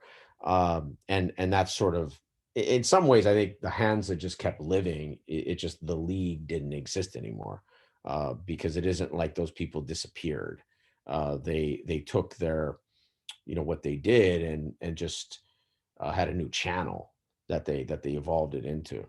Aaron, where's this from?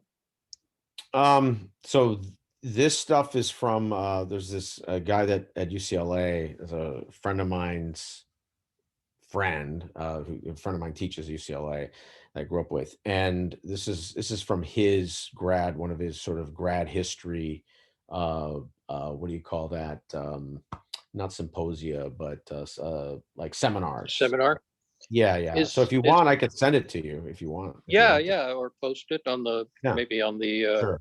Yeah, he's meetup. got like, he's literally got like, I mean, I took like 10 of these, but I didn't want to crack your brains, but he has like hundreds of these. It's insane, right? It's like, it's almost like it's like Cliff Notes, right? But what I Oh, like it's a flow chart is it's what a it flow is. chart. Yeah. Yeah, like Pretty a cool. programmer, yeah. Yeah, But no, it's useful, very useful. yeah, it gets you, what I like about it is it gets you to a critical point to recognize, you know, like the decline of the German Empire. Like, okay, like how did that happen, or why is that meaningful? So yeah, I told my friend about him doing Hansa, and he said, you know, talk to his friend, and his friend loves Hansa, so he gave me some stuff. You know, and then the Crusades. You know, what's interesting is, so the Hansa had this, its goal was not to create a very high tax system. So they sort of figured out, um, you know, not that other people hadn't figured that out thousands of years before, that, you know, if you tax the hell out of something you trade, you know, it goes down pretty significantly. But the thing they were able to do is, generally speaking, get out of the very oppressive taxation that went on during the Crusades, right? So the Crusades were extremely expensive to finance, because you were basically throwing, you know, basically your productive young men to go die in, you know, in the Middle East, from northern or from across Europe, and so it was a sort of a, you know, you were losing like three things, right? You were losing them as customers, and as, you know, sort of, and then as skilled people, and then it cost you money. But so the Hansa was always able to sort of, you know, wiggle its way. Oh, let me let this person in. I wish I could hide this thing for good. I gotta look that up later. But um, so, and then, you know, the French feudal monarchy, I wanted to cover that. And one of the reasons I want to cover all these is to just sort of show you the resilience of the Hansa. Because, you know, on average, one of these could, you know, in my mind, should have been able to wipe out what the Hansa was, whether directly or indirectly. And they just kind of keep chugging away. They're like the little engine that could. So were they able to stay out of the basic warfare between the Pope? Yeah. and the I mean, nobles? for the most part, I mean, you would have these sort of, and everyone sort of knew, you know, which cities would sort of had to bend themselves into a pretzel, and which ones didn't.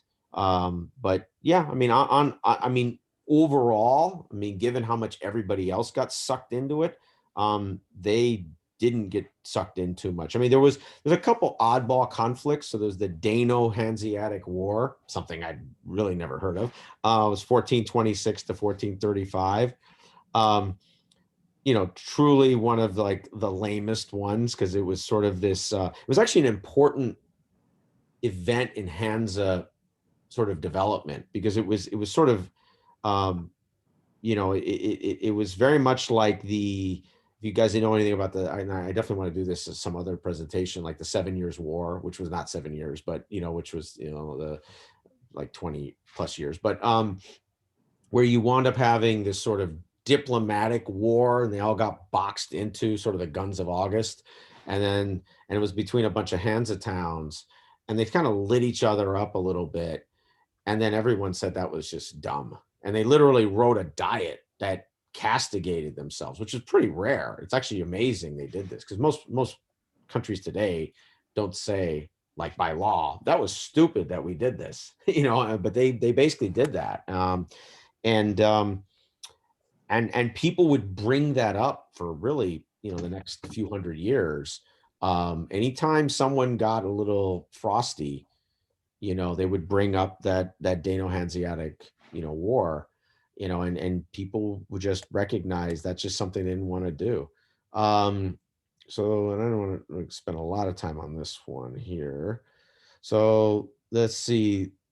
So the rise, so the Holy Roman Empire was interesting in how important it was, but also how sort of irrelevant it was to the Hansa. It was sort of, it operated in both stages, right? So a lot of the imperial support sustained itself emperor to emperor, which a lot of the emperors weren't the most, let's say, consistent statesmen back then, or any time, I think, but especially back then. And they were able to sort of have a carve out. So that worked really well. But at the same time, the Holy Roman Empire would do some goofy things, right? They would start a conflict, and the Hansa just would be given basically a waiver to not have to participate, or to just have a small tax or whatever. But it wasn't expected. I mean, in some ways it was like when there would be a war, they sort of converted a little bit into being like defense contractors.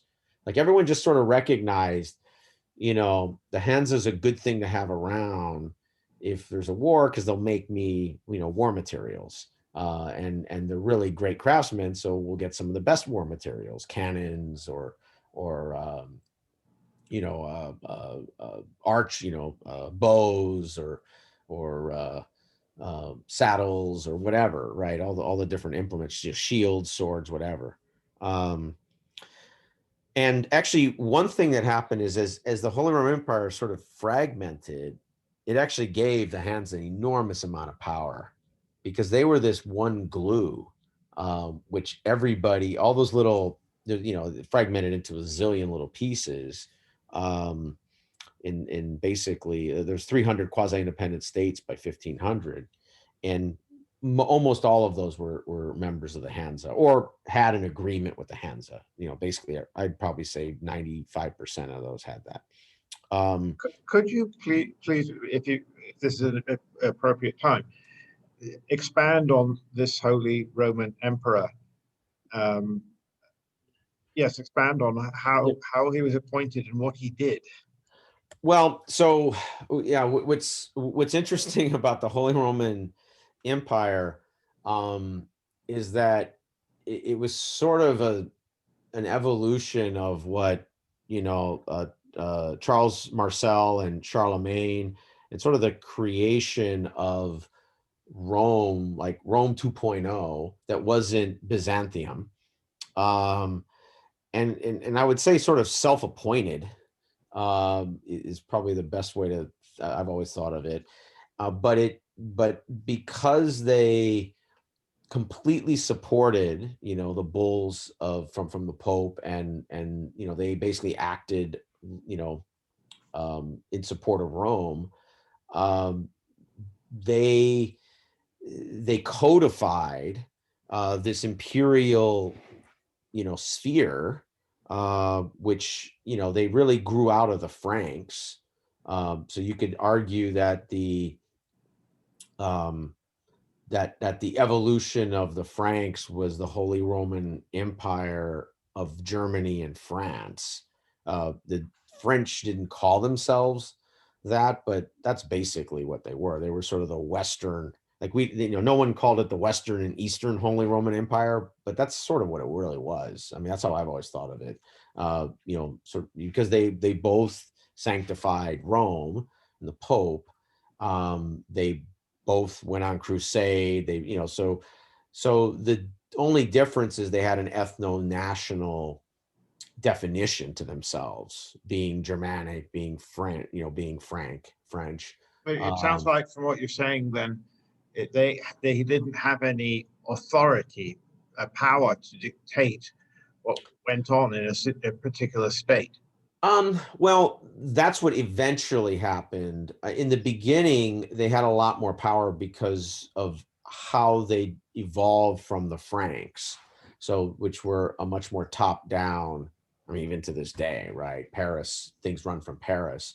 And if you know anything about, Germany and Northern Europe, it's sort of the opposite of that. It's very bottom up.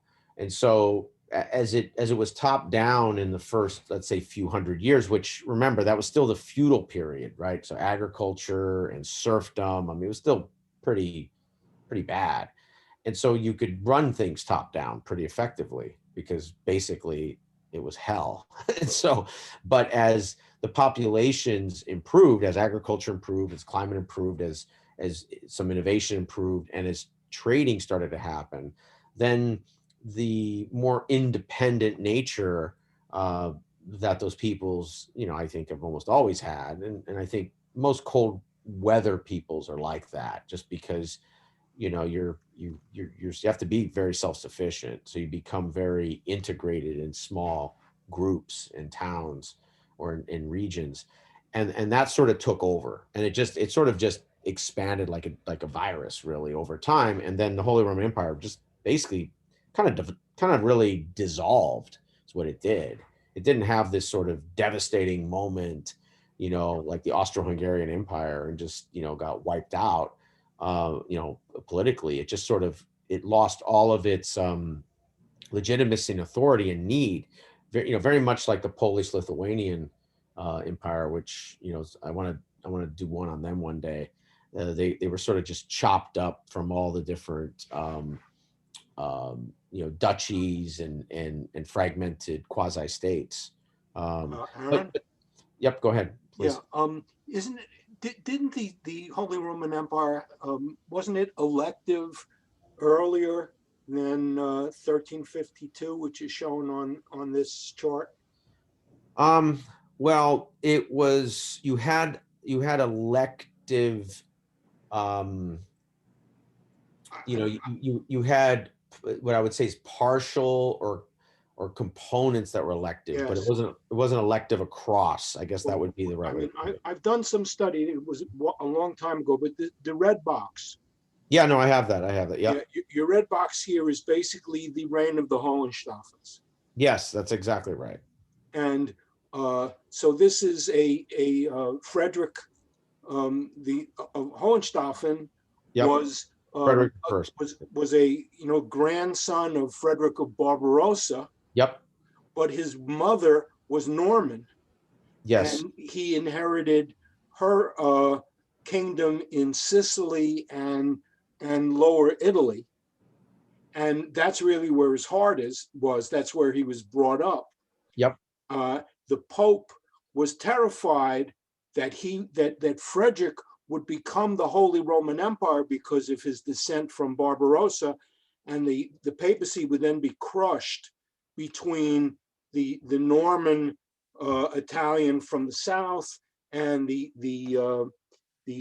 German Holy Roman Empire from the north. And essentially this ended up in civil war or religious war, excommunication, yep. War against several generations. It was really a succession war, is sort of what it was. Yeah. And then it's like that kind of destroyed yep. the institution of the Holy Roman Empire. Yep. That wasn't much interested in Germany and didn't really, pay much attention to it. Well, and it was almost like this was like a weird ceremonial leader role in like a massive, like in Japan or in Korea or China. China doesn't have these really anymore, but these sort of like karetsus where you have like a super head and it's like 50 companies. It's like, does that person have authority? Sure. but I mean, are they making buying decisions in company number 32? Right. It's It like, was as no, if you couldn't just, it wasn't like, you decide, well, I'm going to make war on this guy. You really exactly. needed to do political organizing, That's exactly right. to get the nobles and the electors essentially, which included bishops. That's right.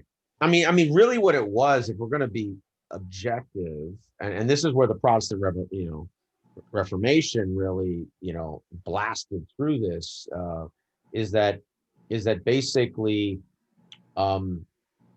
the concept of the Holy Roman Empire was really more of a device to maintain Catholic North in Europe in some type of, let's say, standardization, because the history of Northern Europe is, let's be honest, very diverse approaches to politics and to power and to sort of a belief and really everything.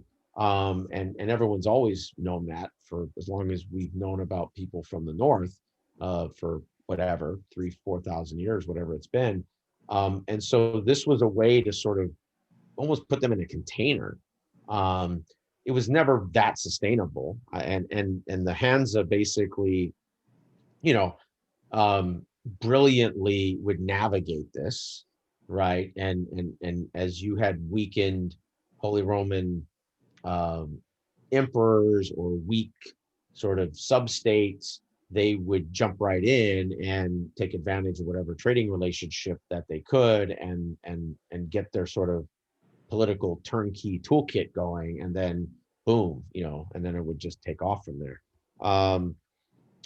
So let's see. I didn't want to get lost in the Western East stuff. They did a lot of this. Christianity. I have one question, if you before we get too up to date. Yep. If I may. Yes. I saw, I caught a reference to selling serfs, Yes. and I didn't realize. I mean, I realize what serfs are, but I didn't know that they could be traded. Oh yeah, absolutely. So there was, it's one of the things that the Hansa League, not that they were by our standards in the last 300 years abolitionists in this sort of modern philosophical way of looking at it, Rousseau and Locke and so on, but they recognized just sort of its hypocrisy in sort of Christianity, and they also just realized its inefficiency, and also it's just how much it degraded everything around you. And so they created this system, which is also a weakening mechanism, right? So you had that serf, which, by the way, that serf trading goes back to Vikings and goes back to steppe peoples and goes back to all of those nomadic powerhouses, the ability to trade slaves that you capture in war, or you just capture, or conversion into sort of landed serfs, was pretty well established. And and so the Hansa, what was interesting about the Hansa is they would have diets where they would discuss this, and sort of the same way we do with things like climate change, right? Like these very intricate little nudges they would just have, right? Like they knew they just couldn't come out and be like, we have to ban this and get rid of it now, and slap a tariff on anyone that's doing it, because that would just blow everything up. It just was absolutely not politically sustainable. But they would create these little like political devices that would just make it more difficult. So one of the things they created was what you would almost call, does everyone know what the concept of fair trade is? Like fair, like someone who makes fair trade chocolate or something you get from Guatemala, whatever. It's, in theory, and it's generally pretty true that person's going to get a much bigger chunk of that economic dollar than they would receive, traditionally. So they would sort of have, because they would set prices and regulate, they would have like I don't want to call it like a living wage. That's they weren't thinking that way exactly, but sort of. I mean, they would have this sort of minimum amount that a person would have to get. And if you had serfs and you were producing that, well, those people wouldn't get that. It means you were violating the contract. And then boom, it would just all tumble from there. And so it really created a disincentive to get rid of a really enormous amount of the serfdom, which really sort of collapsed amongst all the Hansa states. And there's some people who've studied it, said that was one of the catalysts actually over time. Wouldn't that also be related to the Black Death? No, absolutely. So the Black Death basically, The outside Black of Death Russia, created a labor shortage. yeah, exactly. That's what I was going to say. So one of my favorite authors you ever can read is this guy named Walter Scheidel. Yes, yes. I thought Yeah. I thought you were heading there. Total man crush on his work. It's just, one of his books called The Great Leveler. Right. And it's a fantastic book. And it just talks about, sort of these historic events and throughout the last, X thousand years, and how they've shifted, whether it's the economics of the world, or equity in the world, or, whatever. And the Black Death, by killing so many people, created this astronomical labor shortage, which also triggered sort of an innovation wave too. It triggered people to experiment a little more with, early mechanical, back to that instrumentation mechanical stuff. Should mention that Scheidel, just to plug ancient historians, is an ancient historian. Yep. No, absolutely. Yeah. I know that's what he is. Absolutely. And his comment was that there are very few moments in all of world history where equality has increased. That's right. And they've all been horrible catastrophes. Yep. No, absolutely. That's basically what it is that because what you're doing is you're leveling everybody else who had wealth down to abject poverty. And that's where you get to equality typically, when you have a cataclysmic event, basically a Black Death, mass mobilization warfare, massive political revolution that goes on for decades or centuries, or massive environmental event like a volcano, earthquake, Right. whatever. So perhaps social justice warriors should be careful what they wish for. Exactly. So let's see. Yeah, this is some of the feudalism stuff, which, I thought was important because it's tied into this massive inefficiency and this sort of top-down control, which has very weak productivity or none. That you could argue kind of negative productivity. Let's see. Let me get rid of some of this stuff here. Sorry, I'm just sort of, this is other backup materials I had. Okay. Let's see. We talked about the trade, the rebirth of trade. So you wind up having all the, so things that like wool, and then it would come to Flanders, Bruges, and then they'd weave it there, and then they would export it, and then they would send the letters of credit back to London, and then London would create a debt instrument, so there was this sort of integration of the trade with the financialization of the trade. The more I read about this, the more the London Hansa phase really is the sort of incubator of the financialization over time, because Aaron, did the Hansa extend into the Low Countries? Yeah, so this will give you a sense, like it's great you asked that question. So it basically, literally, like that was like a setup there. So this gives you a connection of the different trade routes between the Hansa, the Venetian, the Genoese, and what's called the overland connections. So the overland connections, let's kind of think of those as these, these were sort of secured trading network areas that they cost a little more, but this is where you'd have the the special operations security teams that would basically guide that trade, and obviously where there were large rivers, which, you know, there's a lot of north-south rivers across Europe, which is kind of one of the more interesting things. I found this book on that, which I'm sort of fascinated about now, is just how influential that has been for probably all of history. They would, so one of the innovations the Hansas had, which is remarkable until really, you know, hundreds of years later, they built this type of boat that could actually ship. It was very slow. It was very ugly. It wasn't seaworthy in the traditional sense of going into a CC, but it was perfect for the rivers. And you could have up to 100 tons of material on it. It was extremely slow, but it didn't matter because, you know, because it got there.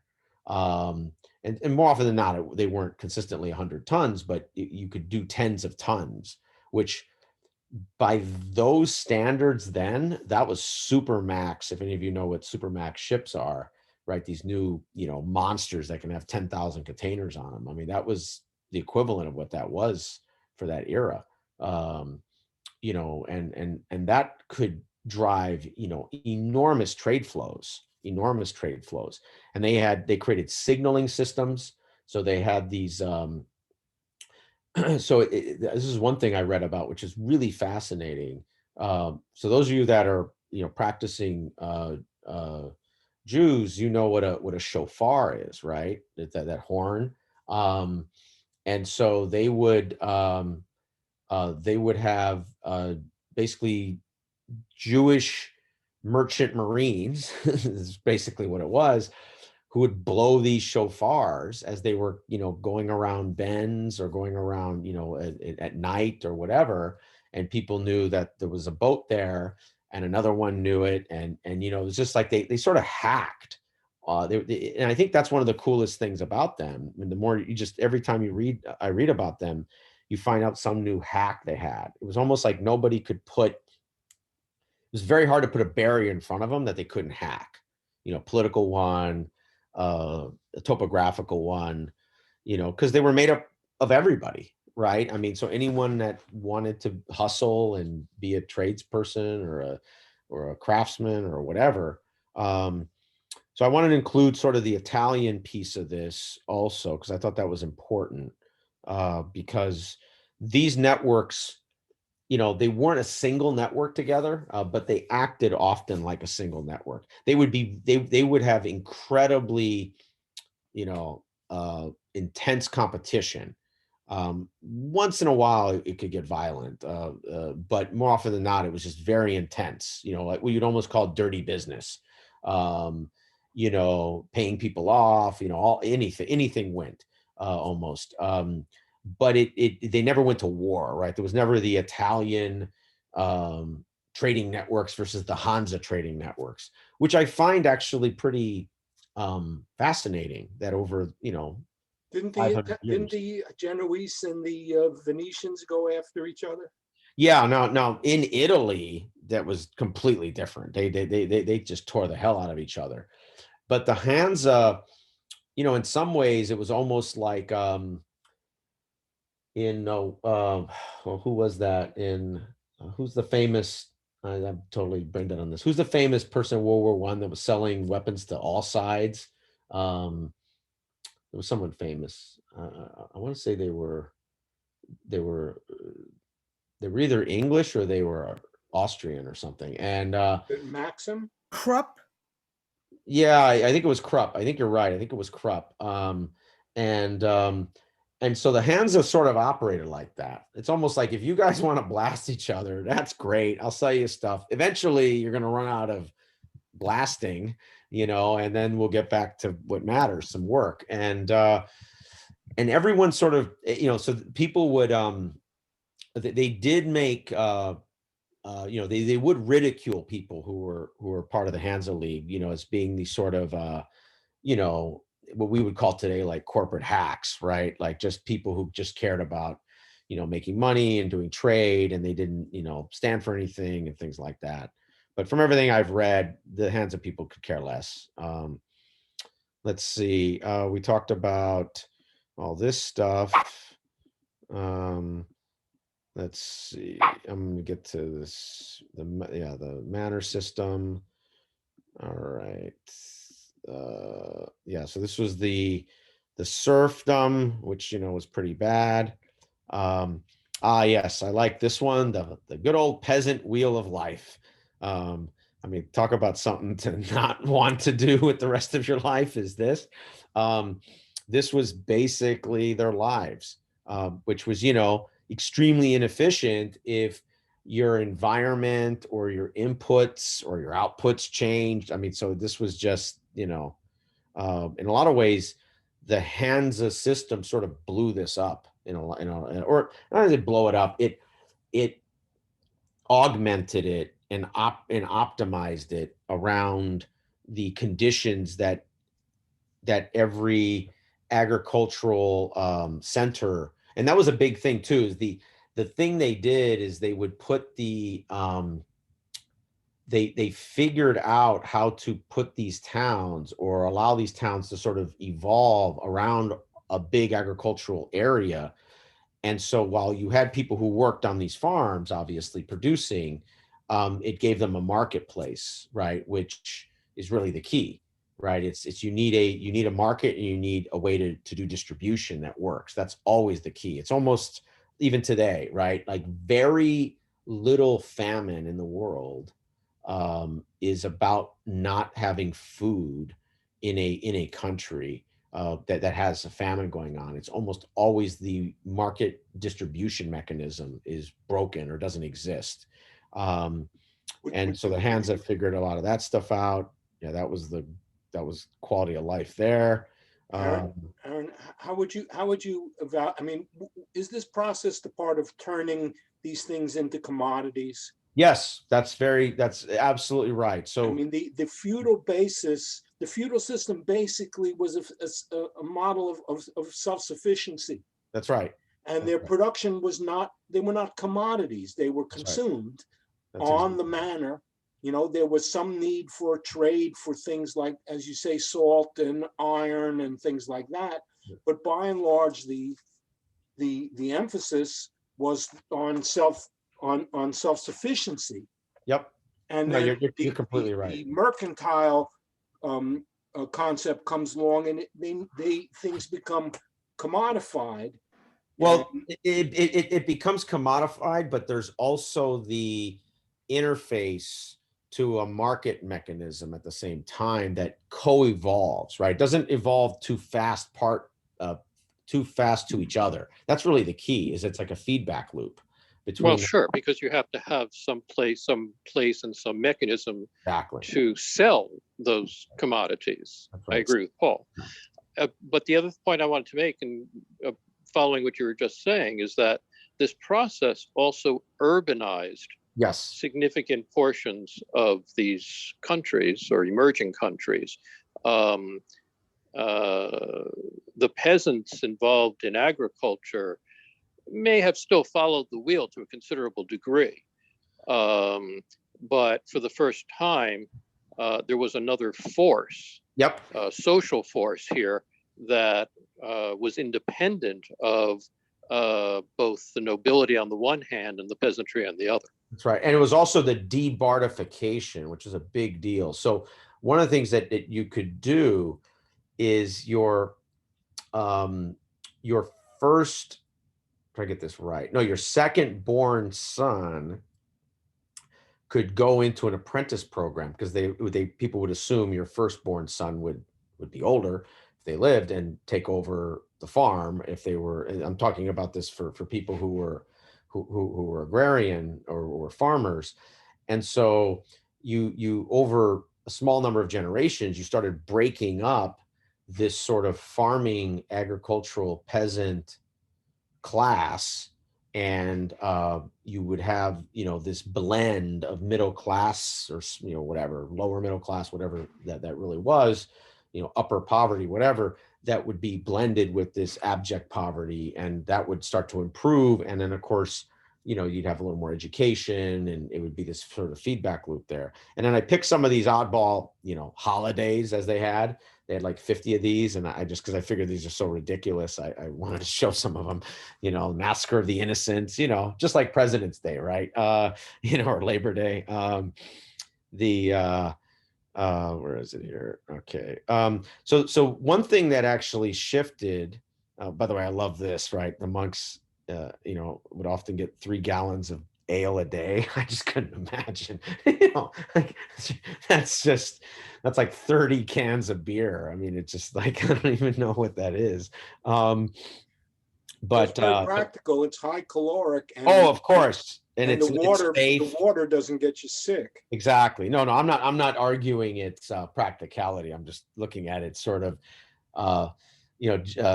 sort of Jim Belushi lifestyle that it would create. Let's see. All right. So been that strong. I'm sorry? It may not have been that strong in those days. No, you're totally right. I'm sure it was diluted a lot more and so on. But so speaking earlier, this is some of, hopefully you guys can see this on the right here, and this is just a small list. I found a few things that had this, the list is thousands of things that were traded, right? I mean, it literally is a Sears catalog, or, but across all these different routes, which, as the Hanseatic League's members became sort of, specialist of sort of early industrialization, right? Of early industrial sort of manufacturing, or pre-industrial manufacturing is probably a better way of putting it. Some of the best goods, just like what happened in Italy, some of the best goods that people wanted came from those places because of the quality, whether it was in shoes. And by the way, this whole development radically changed, social, and culture, right? People, except for people in nobility, I mean, people didn't have what you would call a nice set of clothing, right? Ever, and you started having, regular people that weren't part of nobility having, at least one set of good, of nice dress for church or for whatever, and better protective clothing when it came to working, or working in the cold. I mean, so it changed the lifestyles that people had. So one of the things that these leagues did, and the Hanseatic League was really the expert at this, is they did fairs, just like we do conferences today. They're literally the exact same thing when you read about them. They have basically ads, equivalent of ads, that say they're going to have a fair. There'd be a monthly fair, a Thursday, Friday, Saturday, and then it would be done like by Saturday, whatever one, so everyone could get back to church the next day. Or they'd have it Wednesday, Thursday, Friday, whatever, and they'd have these like 3-day fairs, and people would bring, people selling tools, people selling equipment, people selling products, raw materials, whatever. And so you had these great fairs in these big towns, and then the imperial towns basically ran. Does everyone know sort of the story of the of Prince Albert, 1862, kind of the Great World's Fair? So the imperial towns, which is a great story, actually, I think one of the coolest things ever. I think these imperial towns cities would have these kind of running permanently. So they sort of were like it was like a Silicon Valley, right? There's always a conference every day of the week there that you can go to, and it's like organic. And then as you got to smaller towns or cities, these were monthly events, and then the local ones were just like you would in your local town, the normal times.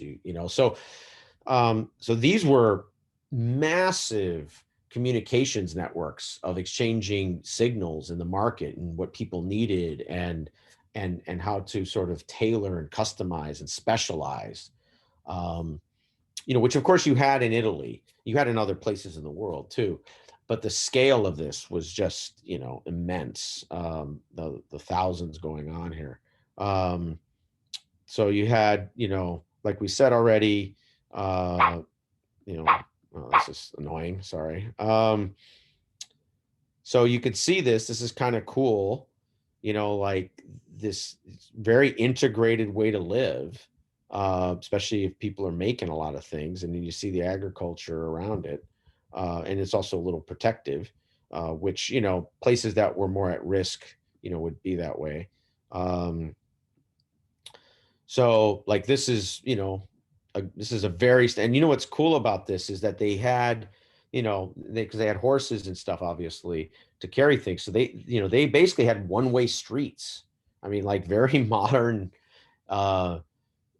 distribution of goods, like you would in New York City, really.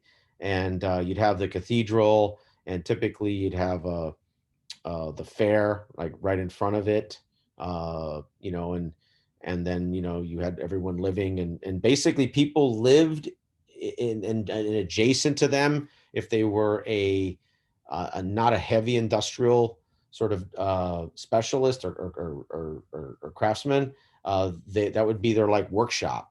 And then if they were more heavy, that would be in like a network, like not a network, but a like a specialized part of the town that would just do all that industrial stuff. Let's see.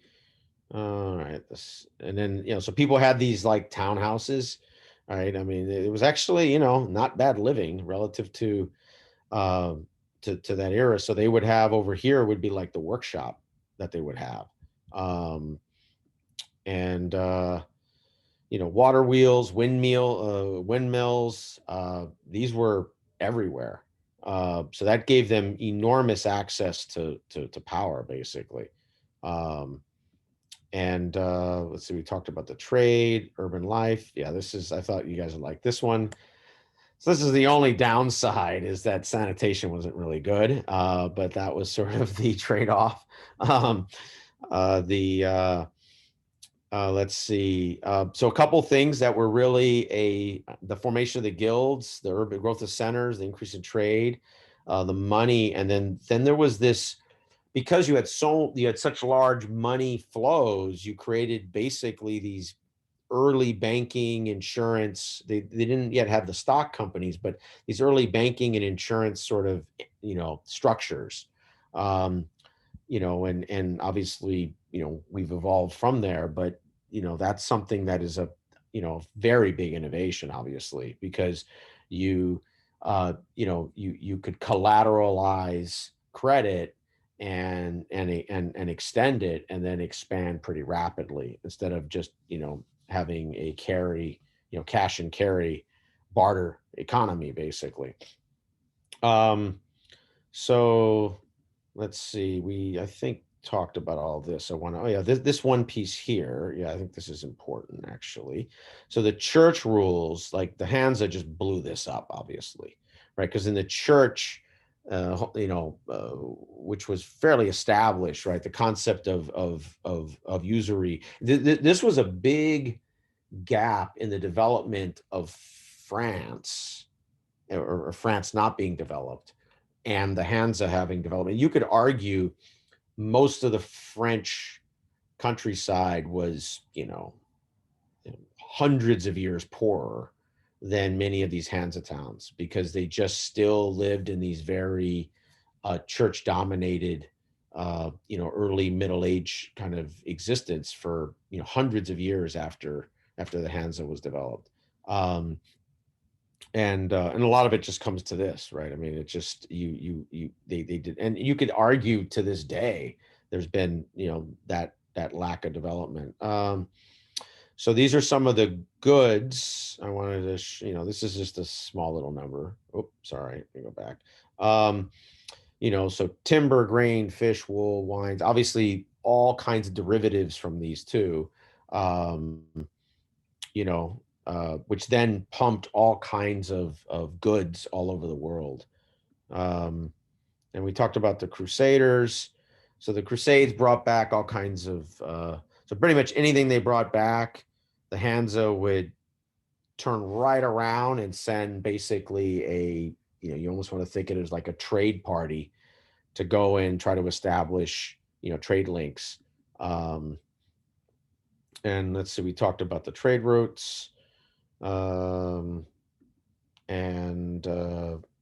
Flanders. Yeah. So all these cities and, Birmingham and Brunswick, all these towns, like really from Bruges through Lubeck. I mean, there's just hundreds of towns in here. And then between Lubeck, Danzig, and down to Krakow, hundreds of towns into here, and then obviously out to Novgorod.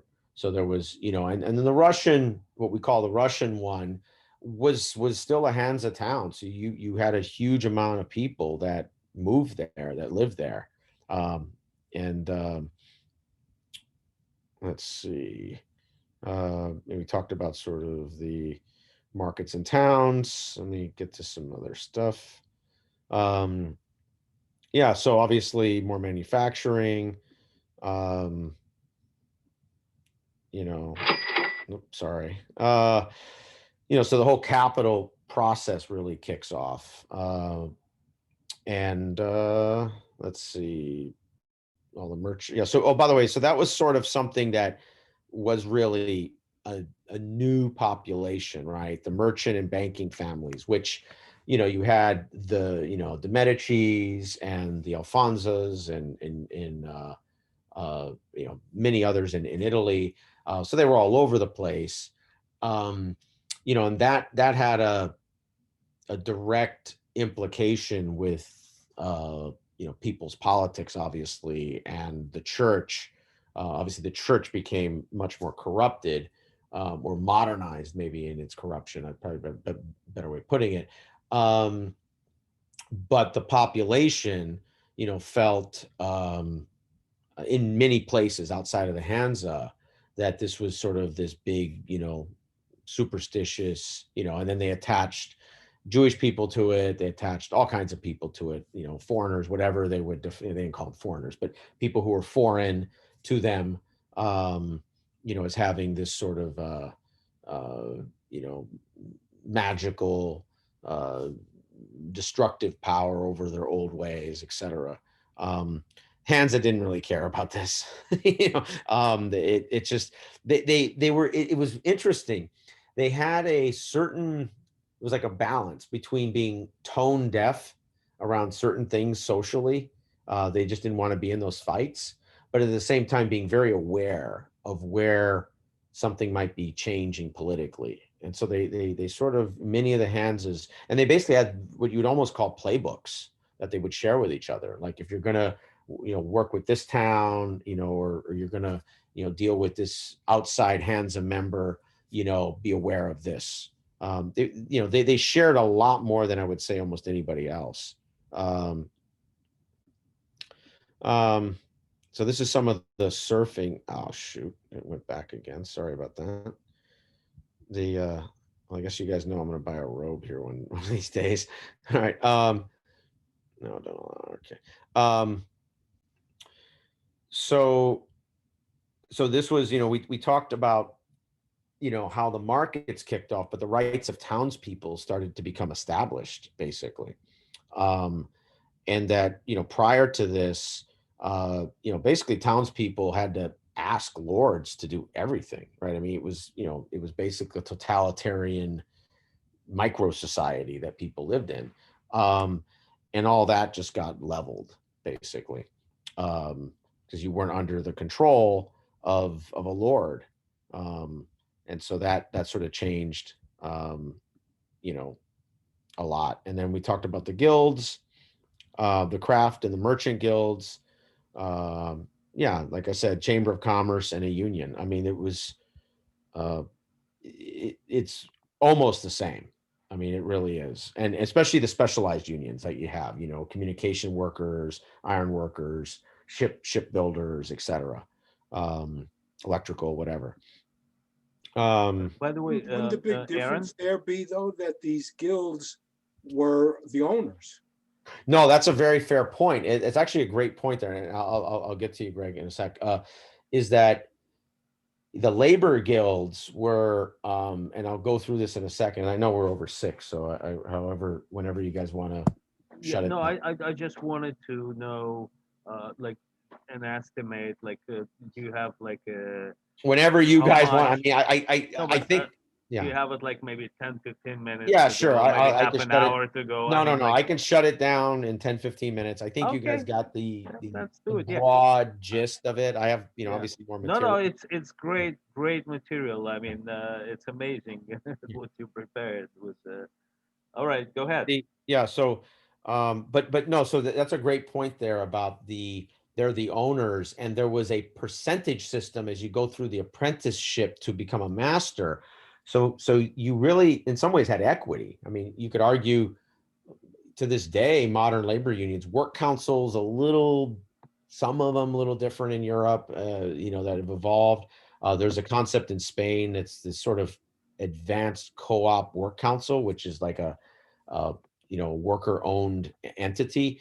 That's probably a closer analogy to it, but and that, which of course meant you had very regular people that got, by their standards, rich in a single generation, and that obviously drove a lot of people to wanting to um, join. It was very fascinating. You would get merchants because there was so much competition there, who would steer their kids into joining the labor guilds because there would be, more. They would have these, kind of opportunities there that were specialized. Like, say there wasn't a really strong shipbuilding labor guild, they might, steer their kid into going into that, and they could sort of, it's almost like, the American Union movement in the 20th century when the mafia took over, right? Or not, maybe it didn't take over, but it was highly influential. You had this, you could get a lot done if you were on that side of it, and then some of the stuff you did, you had loans, and they supported. It was a huge thing. They would support the widows and orphans of members, or they had insurance. For, like, basically you'd almost call it workman's comp. It wasn't that advanced as we have, but it compared to that era, I mean, it was radical. I mean, it was like space alien. So the first, and I can't find this anywhere. I'm sure it's somewhere in China 1,000 years earlier, but I can't read any of the dialects. But they set, hours and conditions of labor, quality of work. It's a pretty darn good life, actually, relatively speaking. So this is kind of cool. So your apprenticeship. So at 7, a kid could go work for a master and learn between 3 and 12 years. So 6, 8, 9 years, whatever. So by the time, the kid was 16, they would be, a full-fledged member of that guild, and then a journeyman. You know, let's see, I thought it was a terrible show, so I figured, I'd throw that in. And so they were kind of a daily wage. Some of these would be floating, right? There were people who wanted to, whatever, experience the world, whatever it is, and travel around, or being like a hired, gun, like a hired contractor. And then they could become a master. Typically, when they became a master, they stayed, obviously, because becoming a master was a big deal. So what was cool about this is this was like almost like people who get your PhD, and you do your oral defense, sort of the same thing. They would be judged, and they would have to produce these these sort of masterpieces. Some of them would be copies, and then eventually some would be, something that is supposed to be novel, to prove that you actually are good at it. And then a master, um, you know, they could start their own business, train apprentices. I mean, you could say they were, sort of like an integrated distributor. If it's probably about the best analogy I have now.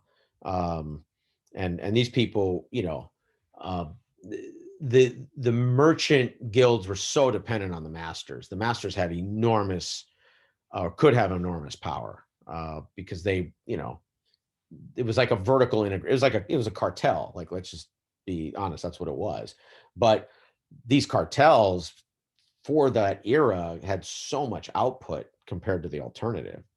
And then, of course, we talked about how it changed things, especially in Northern Europe. I mean, women had more rights, as an average, I'd say by a mile. And then as the Protestant Reformation, sort of settled, that really sort of extended itself even further, which you could say created this sort of middle class.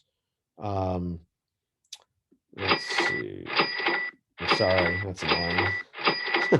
God, there's 6 of them. Let's see, medieval towns. Yeah, we looked at these already. Or they're just different ones.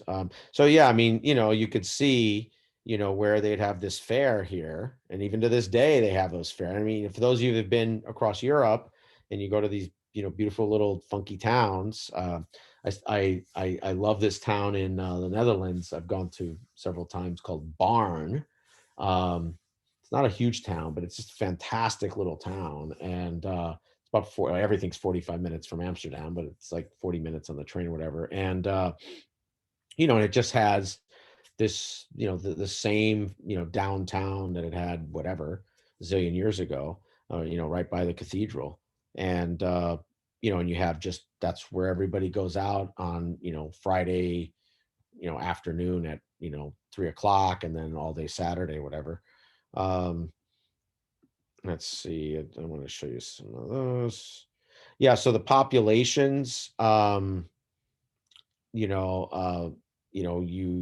medieval period populations were not, were very limited. You didn't have really any infrastructure at all. And so obviously the Black Death, our friend here. So this was the spread of the Black Death, over, well, over the big 5 years of it, but there were little outbreaks that went on, for the following 30 or 20 to 30 years. And let's see, we talked about this, or I showed you this. Yeah, so those of you who've been in Germany, like these are this style of construction, these are called Hansa houses, basically. And let's see, and we have all the Mediterranean stuff. Oh yeah, so the apprentice system. No, sorry about that. Financial revolution. So in the beginning, the Jews, so the way they sort of hacked the usury is they allowed Jews to be bankers, because they didn't have that same restriction in Judaism. Of course, that contributed to what people thought about Jews. So that was sort of a double-edged sword. But it was the way to sort of get around that usury in the beginning, and then it sort of evolved, and basically it just didn't matter after a while. I don't know why it does that. So we talked about the serfs, the charters, okay. Oh yeah, so so this shows you, I mean, look at how many cities here, that you have trade with, and think of, the infinite amount of goods that you're developing across, basically, most of Europe. But you also see, look in France, in Spain, right? It just goes dark completely. Whereas, across the Baltics and into, basically into Eastern Europe, it's pretty substantial trade. So, that's something most people wouldn't know, that, basically France and Spain was, in its more local kind of organic development was almost non-existent, Whereas in Eastern Europe, a big chunk had, you had many, and of course, where you have these cities, you have, thousands of little towns, little almost like mini manors that were attached to it, that developed goods and services for it. Let's see, we basically talked about this, which is, sort of the early history of it, the rise of guilds. I showed you this, didn't I? I think I did. Yeah, the guild stuff I showed you. And then that's the broader trade that you had. And look, you see it's just incredible density here. It's just compared to, these sort of imperial capitals or sub-imperial capitals, which might have been strong individually, but they can't compete when you've got just, so many, really millions of people doing what was going on in the Hansa. So this was interesting, where you created some of these parent companies and branches. So they would do this co-ownership. So in some cases, another part of the English financialization is that London became a lot of the clearinghouse for the financial or contract or let's say ownership structure instruments. So and so that really helped build the whole legal, what you would say, kind of the early corporate law, basically, and the insurance industry, and really everything from there. What period was that? So this is like the 13, 14 and into the 1500s, basically. So it's pretty much starting like in the 13. So after so before the Black Death, it was happening like from the 1280s. Then the Black Death wiped everything out, so it had to kind of start up all over again. So from the 1380s to like the 1550s, let's say, that was just, that took off in that area. So you have the 1450s here, 1530s, and then later, obviously. But so in this era, you had a lot of this, the financialization, basically. Could I ask a quick question? Sure, of course. What kind of, was there a denominator that they were using? Oh, great. Oh, that's a fantastic question. Yeah, I don't know why I didn't cover that. Yes, so Yeah. no, that's so stupid. I didn't bring that up. So yes, they basically had their own euro, is what they did. So they had their own, currency. So well, you want to think of it as sort of two ways. Is there was a sort of Hansa sort of member of sort of it's almost like a line of credit that would be traded, and that was more like the like what you would see in other financial instruments today called netting, right, where you would net out a transaction because you're doing so much trade with each other. So you would have sort of an early form of that of that netting, basically, if that makes sense. And then you had just regular trade that people would basically would basically do. And there was a currency, which I don't know if any of you are, well, I know, James, you're from England. So there was a currency called an Easterling, which I don't know if you ever heard of that, but so they would use. Sorry. Yeah. I'm sorry. What was the Easterling? I'm not familiar. So it was like a Can you spell it? yeah, let me spell this. So yeah, like Easter, like EASTER, and then Ling, LING. So it was like a high quality silver that was used, and then there was basically this EU structure they called the Wendish Monetary Union. So WENDISH. It's kind of the first, integrated monetary structure that I've ever found. I mean, you could say the Romans did that, and others. I mean, they sort of did, but they sort of imposed it by fiat. This was really made up of, you know, willing parties that wanted to take advantage of it as a league, as an association. And so they would use these trading, so in the trading centers called contours, Kontors, which every place had, you basically could trade whatever that currency unit was that was accepted at various stages through the contour, basically, which was basically a silver standard, right? So they went to a silver coin with what was called a Lubeck mark. So Lubeck was the, like if there was a Rome to this whole thing, it was Lubeck. And the Lubeck mark had that coin was 18 grams of fine silver.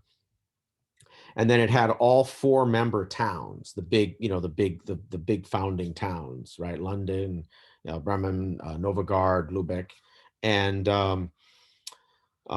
it was regulated, it was counted, the tonnage, etc. So thanks for that question. It was so stupid I didn't bring that up. I don't know why I didn't do that. I mean, it's a lot of stuff here. I mean, none of it's like that important, but it tells this interesting sort of story that, and one of the reasons I like the Hansa is it has a familiarity to us today. It's not exactly the same thing, but someplace, 600-800 years ago, they were in this very early stages of putting together things that we still use today, or even if they're more advanced. Can I ask on the guilds, if I may?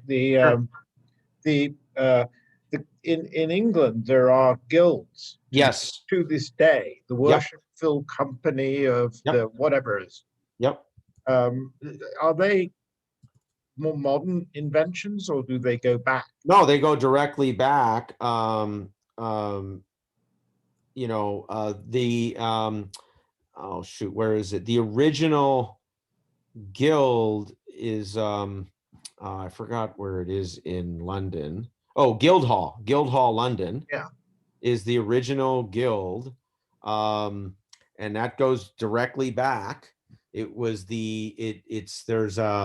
I have a picture of it in something here that is it has like a special stamp on the wall that every guild would get that was a new member of the Guildhall, which you could only be a new London Guildhall member by joining the guild or being authorized to be, to have basically that monopoly or that guild relationship. And then you could take that. And they used to have a thing called the master coin. So the first time someone would trade with, as a new guild member with somebody else from somewhere else, they would give you sort of like this goofy looking coin, the silver coin, and then you'd present that. And, that was obvious. I'm sure there was some, malcontents that tried to hack that or steal it or whatever, but on average, obviously that didn't work. And then that was sort of like you were presenting your, like your diplomatic papers almost. And then you trade kind of kicked off. And then, and like I said, originally, the original agreement between Lubeck and Hamburg was for salt and fish. And that set the whole standard kind of in place, which, to this day, really. And that's sort of one of the reasons I like it is that it's, it's that it fits really in a lot of ways until the EU sort of shifted. I think I want to say like in the late 80s, they started shifting into more of a what you'd call like a sort of a quasi-integrated state, right? Away from sort of customs and trade and travel and so on. That was the other thing too, is you had basically a passport also, like a Hansa passport, where you had free passage. Women had it. I mean, there was no restrictions on it. And then like, this is the last piece here. So obviously, like anything, you started having rivalries, but also trade changed, right? It became global, it became imperial, these big imperial trade-based wars kicked in. The trade with Asia, the New World, the Americas, whatever, the African slave trade. I mean, just the scale of it shifted. You also had a decline in the fish stocks, which is something that, you know, they've been able to, you know, scientifically, you know, sort of prove, you know, and which makes sense, right? I mean, because obviously for 500 years they fished well, obviously for thousands of years they fished it, but over this traded period, they, I'm sure, fished the hell out of it. So, and then you had the Reformation, the 30 Years' War, and the Ottoman Empire, the creation of these big sort of super states, the Austro-Hungarians.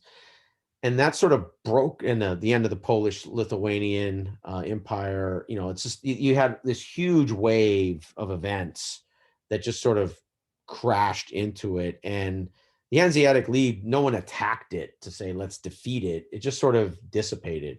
But the same, well, I mean, you could argue the advantages Dutch and especially German manufacturers have had for, you know, forever. You know, to me, because they never really stopped, right? They kept, even if the trade changed, you know, those people who were that industrial migrated. They migrated to England. A lot of them left to go to England, which I argue is really a catalyst in a lot of the Industrial Revolution in the next, you know, the subsequent 100 years, you know, which kicked off an enormous amount of that experimentation. We talked about this stuff. Can I ask you another question? I'm sorry to ask so many. No, please. Reval, you skipped through a slide, and I called REVAL. You remember that? No, I don't. Maybe I misunderstood. Okay. Was it recently, or was it like an hour ago? Reval No. Reval is Tallinn nowadays. Reval is, sorry? It's Tallinn nowadays. I see, Tallinn. Yeah. Oh, yeah. Tallinn. Yeah, exactly. Yeah, sorry about that. Yeah, exactly. So Reval. So, yeah, I mean, it was, so we have this history that we tell. And it's another reason I like the Hansa is, you know, we tell this history as this sort of, you know, dead zone of Eastern Europe. It's always been this, and, you know, they're just monsters. And that's just not true, right? They had astronomical amount of trade in, you know, this industrial development. The thing that didn't happen is when the Hansa broke down, that region didn't participate in the subsequent industrial revolution. That's really what happened. They were on par with the rest of Hansa. In some ways, they had advantages because of the Volga and of getting access to huge amounts of raw materials.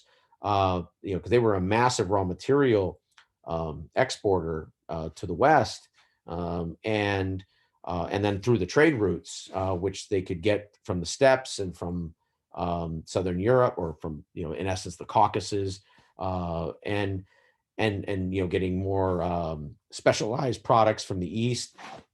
So it's sort of another one of those important stories that, you know, it's not like we have these very simplistic linear narratives, you know, of the East, you know, whether it's Russia now or you know, Eastern Europe, the Baltics, which are just not true. And you see it today because Estonia is, you know, probably one of the most, it's you could argue it's the Singapore of Europe, really. It's arguably, you know, one of the more innovative places in the world. I mean, they've basically, I think they've e-governmented about 30% of all their government processes, like countrywide, like everything. Like, you want to see your kids' grades, it's on a smartphone app. You want to, you know, teacher parent conferences on, you know, smartphones. I mean, it's just, they're just, you know, so these are innovative people. And I've always felt like they got kind of a bad rap. I always feel that way about anybody like that. So, so that's another, let's see, we talked about, yeah. And then this is the side. Oh, so this is interesting because you could see some of the relationship of the banking activity, the trade goods, the principal markets, the water trade routes, and the land routes. And you got to just see how just insanely dense this is in here. I mean, really from here across here, and then and how it spread ultimately over generations, because people would move around and they would say, why do we have this stupid rule? Let's change this, you know. So it just sort of evolved. And then we talked about the guild system here. You know, so this was a big innovation called the putting out system. I mean, it sounds ridiculous by today's standards, but you know, if this was, you know, two sisters and a grandmother and you know, a daughter or whatever, you know, they had industrial output, which was revolutionary in terms of their, you know, that family's wealth or that family's ability to sustain itself and to grow, especially compared to sort of you know, serf-based agrarian life. Joint stock company was created. And then, so you could make an argument that the creation of these state-owned enterprises, you know, Dutch East Indies, you know, these sort of superpower, you know, global corporations 1.0, that was sort of the death knell, because the states wanted, you know, the same way as, you know, big state-owned, like China, big state-owned enterprises, you know, the state has a policy aim with them. Whereas in Hansa was rarely policy aimed. You know, it just wasn't like that. It was very opportunistic. And that's kind of it, really. So hopefully this was good. It's a funky topic, but hopefully you guys like, you know, sort of a little different history. Hopefully you guys learned something from this. Yeah, and it was very educational for me. Although I was born in, yeah, I don't know much about the history of that period. Yeah, and what's cool is there's a few good books. I can put them in the YouTube or whatever, that, or in the meetup, or so just send it out, that are I think interesting. I mean, they really tell this story of, you know, millions of people who clearly were way more modern in a lot of their behaviors and beliefs than we kind of give them credit for. And they lasted, you know, I'd say a pretty good chunk, you know, almost half a millennium. And they lived, compared to everybody else, in reasonable peace. And they amassed, you know, they built a, you know, arguably one of the first middle-class societies, you know, but by their standards, in the world. And it sustained itself, right? It wasn't dependent on one king's great genius or anything like that. That's really the key, is it wasn't dependent on any sort of single leader. You know, it was what you call agile today. Like people would use the word agile. Aaron, a question. Yep.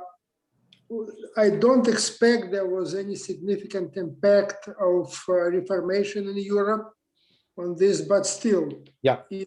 Is there any information on this? Yeah. So what's interesting is the Reformation had, you would have Southern trading networks became, you know, you had more friction. You more affected on. Yeah, you would have more friction. It wouldn't shut down. It was just, you know, even in Southern Europe, you just had so much dependence on that trade, right?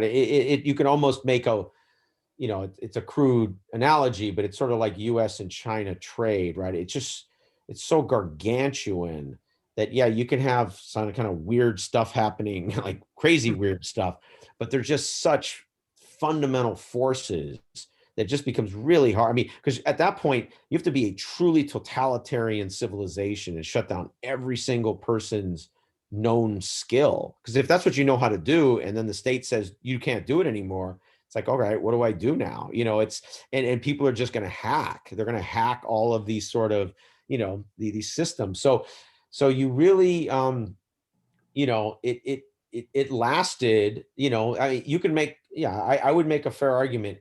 What really shifted it was these state-owned enterprise kind of joint stock, you know, superpower, you know, empire companies, right? That's what sort of shifted the Hansa. You know, you know, they, like, you just didn't need, when I say you didn't need, they didn't see the innovative benefit. I think that's the key.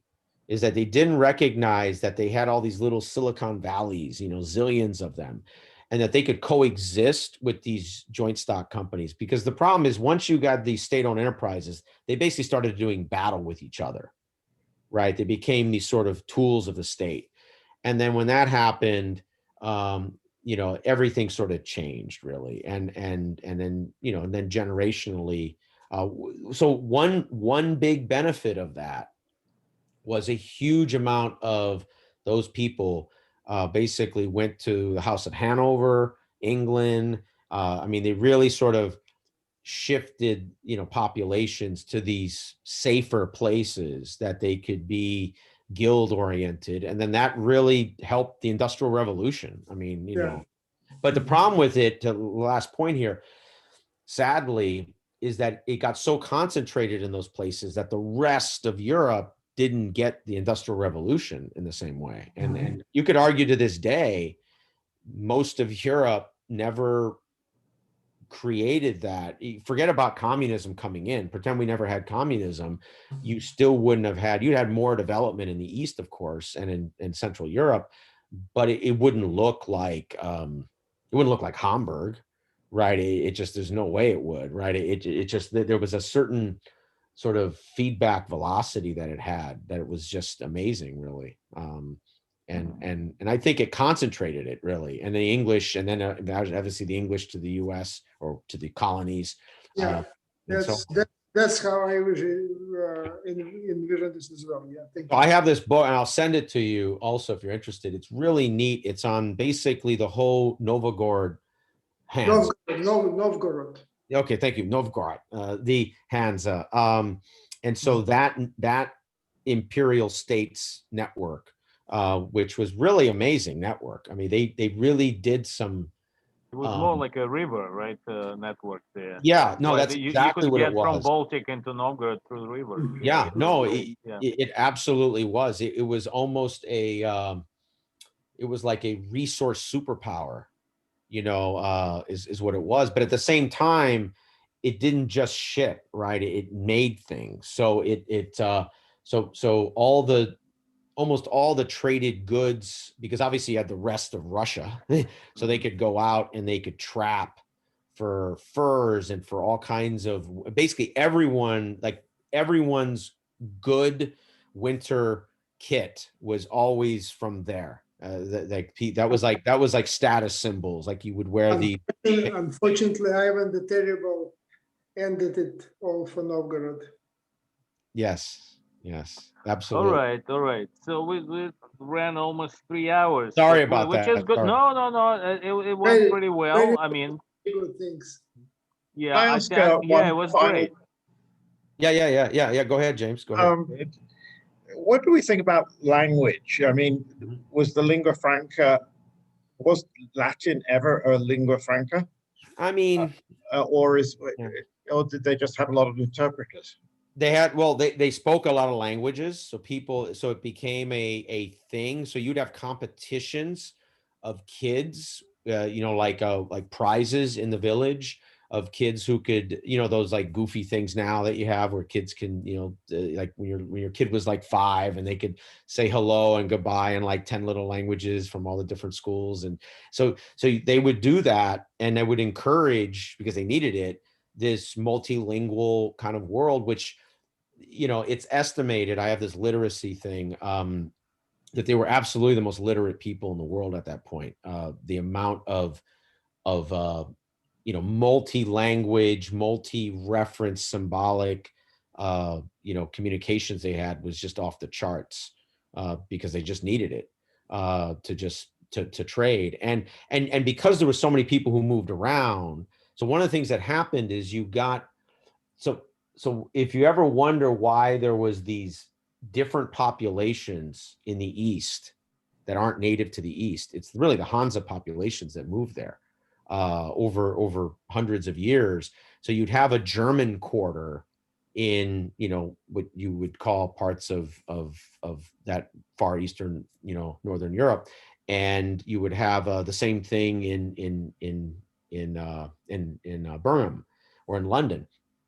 And so so ultimately you could find somebody, like just grab them on the street and say, help me interpret this. Here's an 18-gram coin, and away you went. So it's pretty cool. I mean, so hopefully it encourages people to see not everything from those eras as being just fire and brimstone and destruction, which it was, but that there was this other world going on of pretty rational people.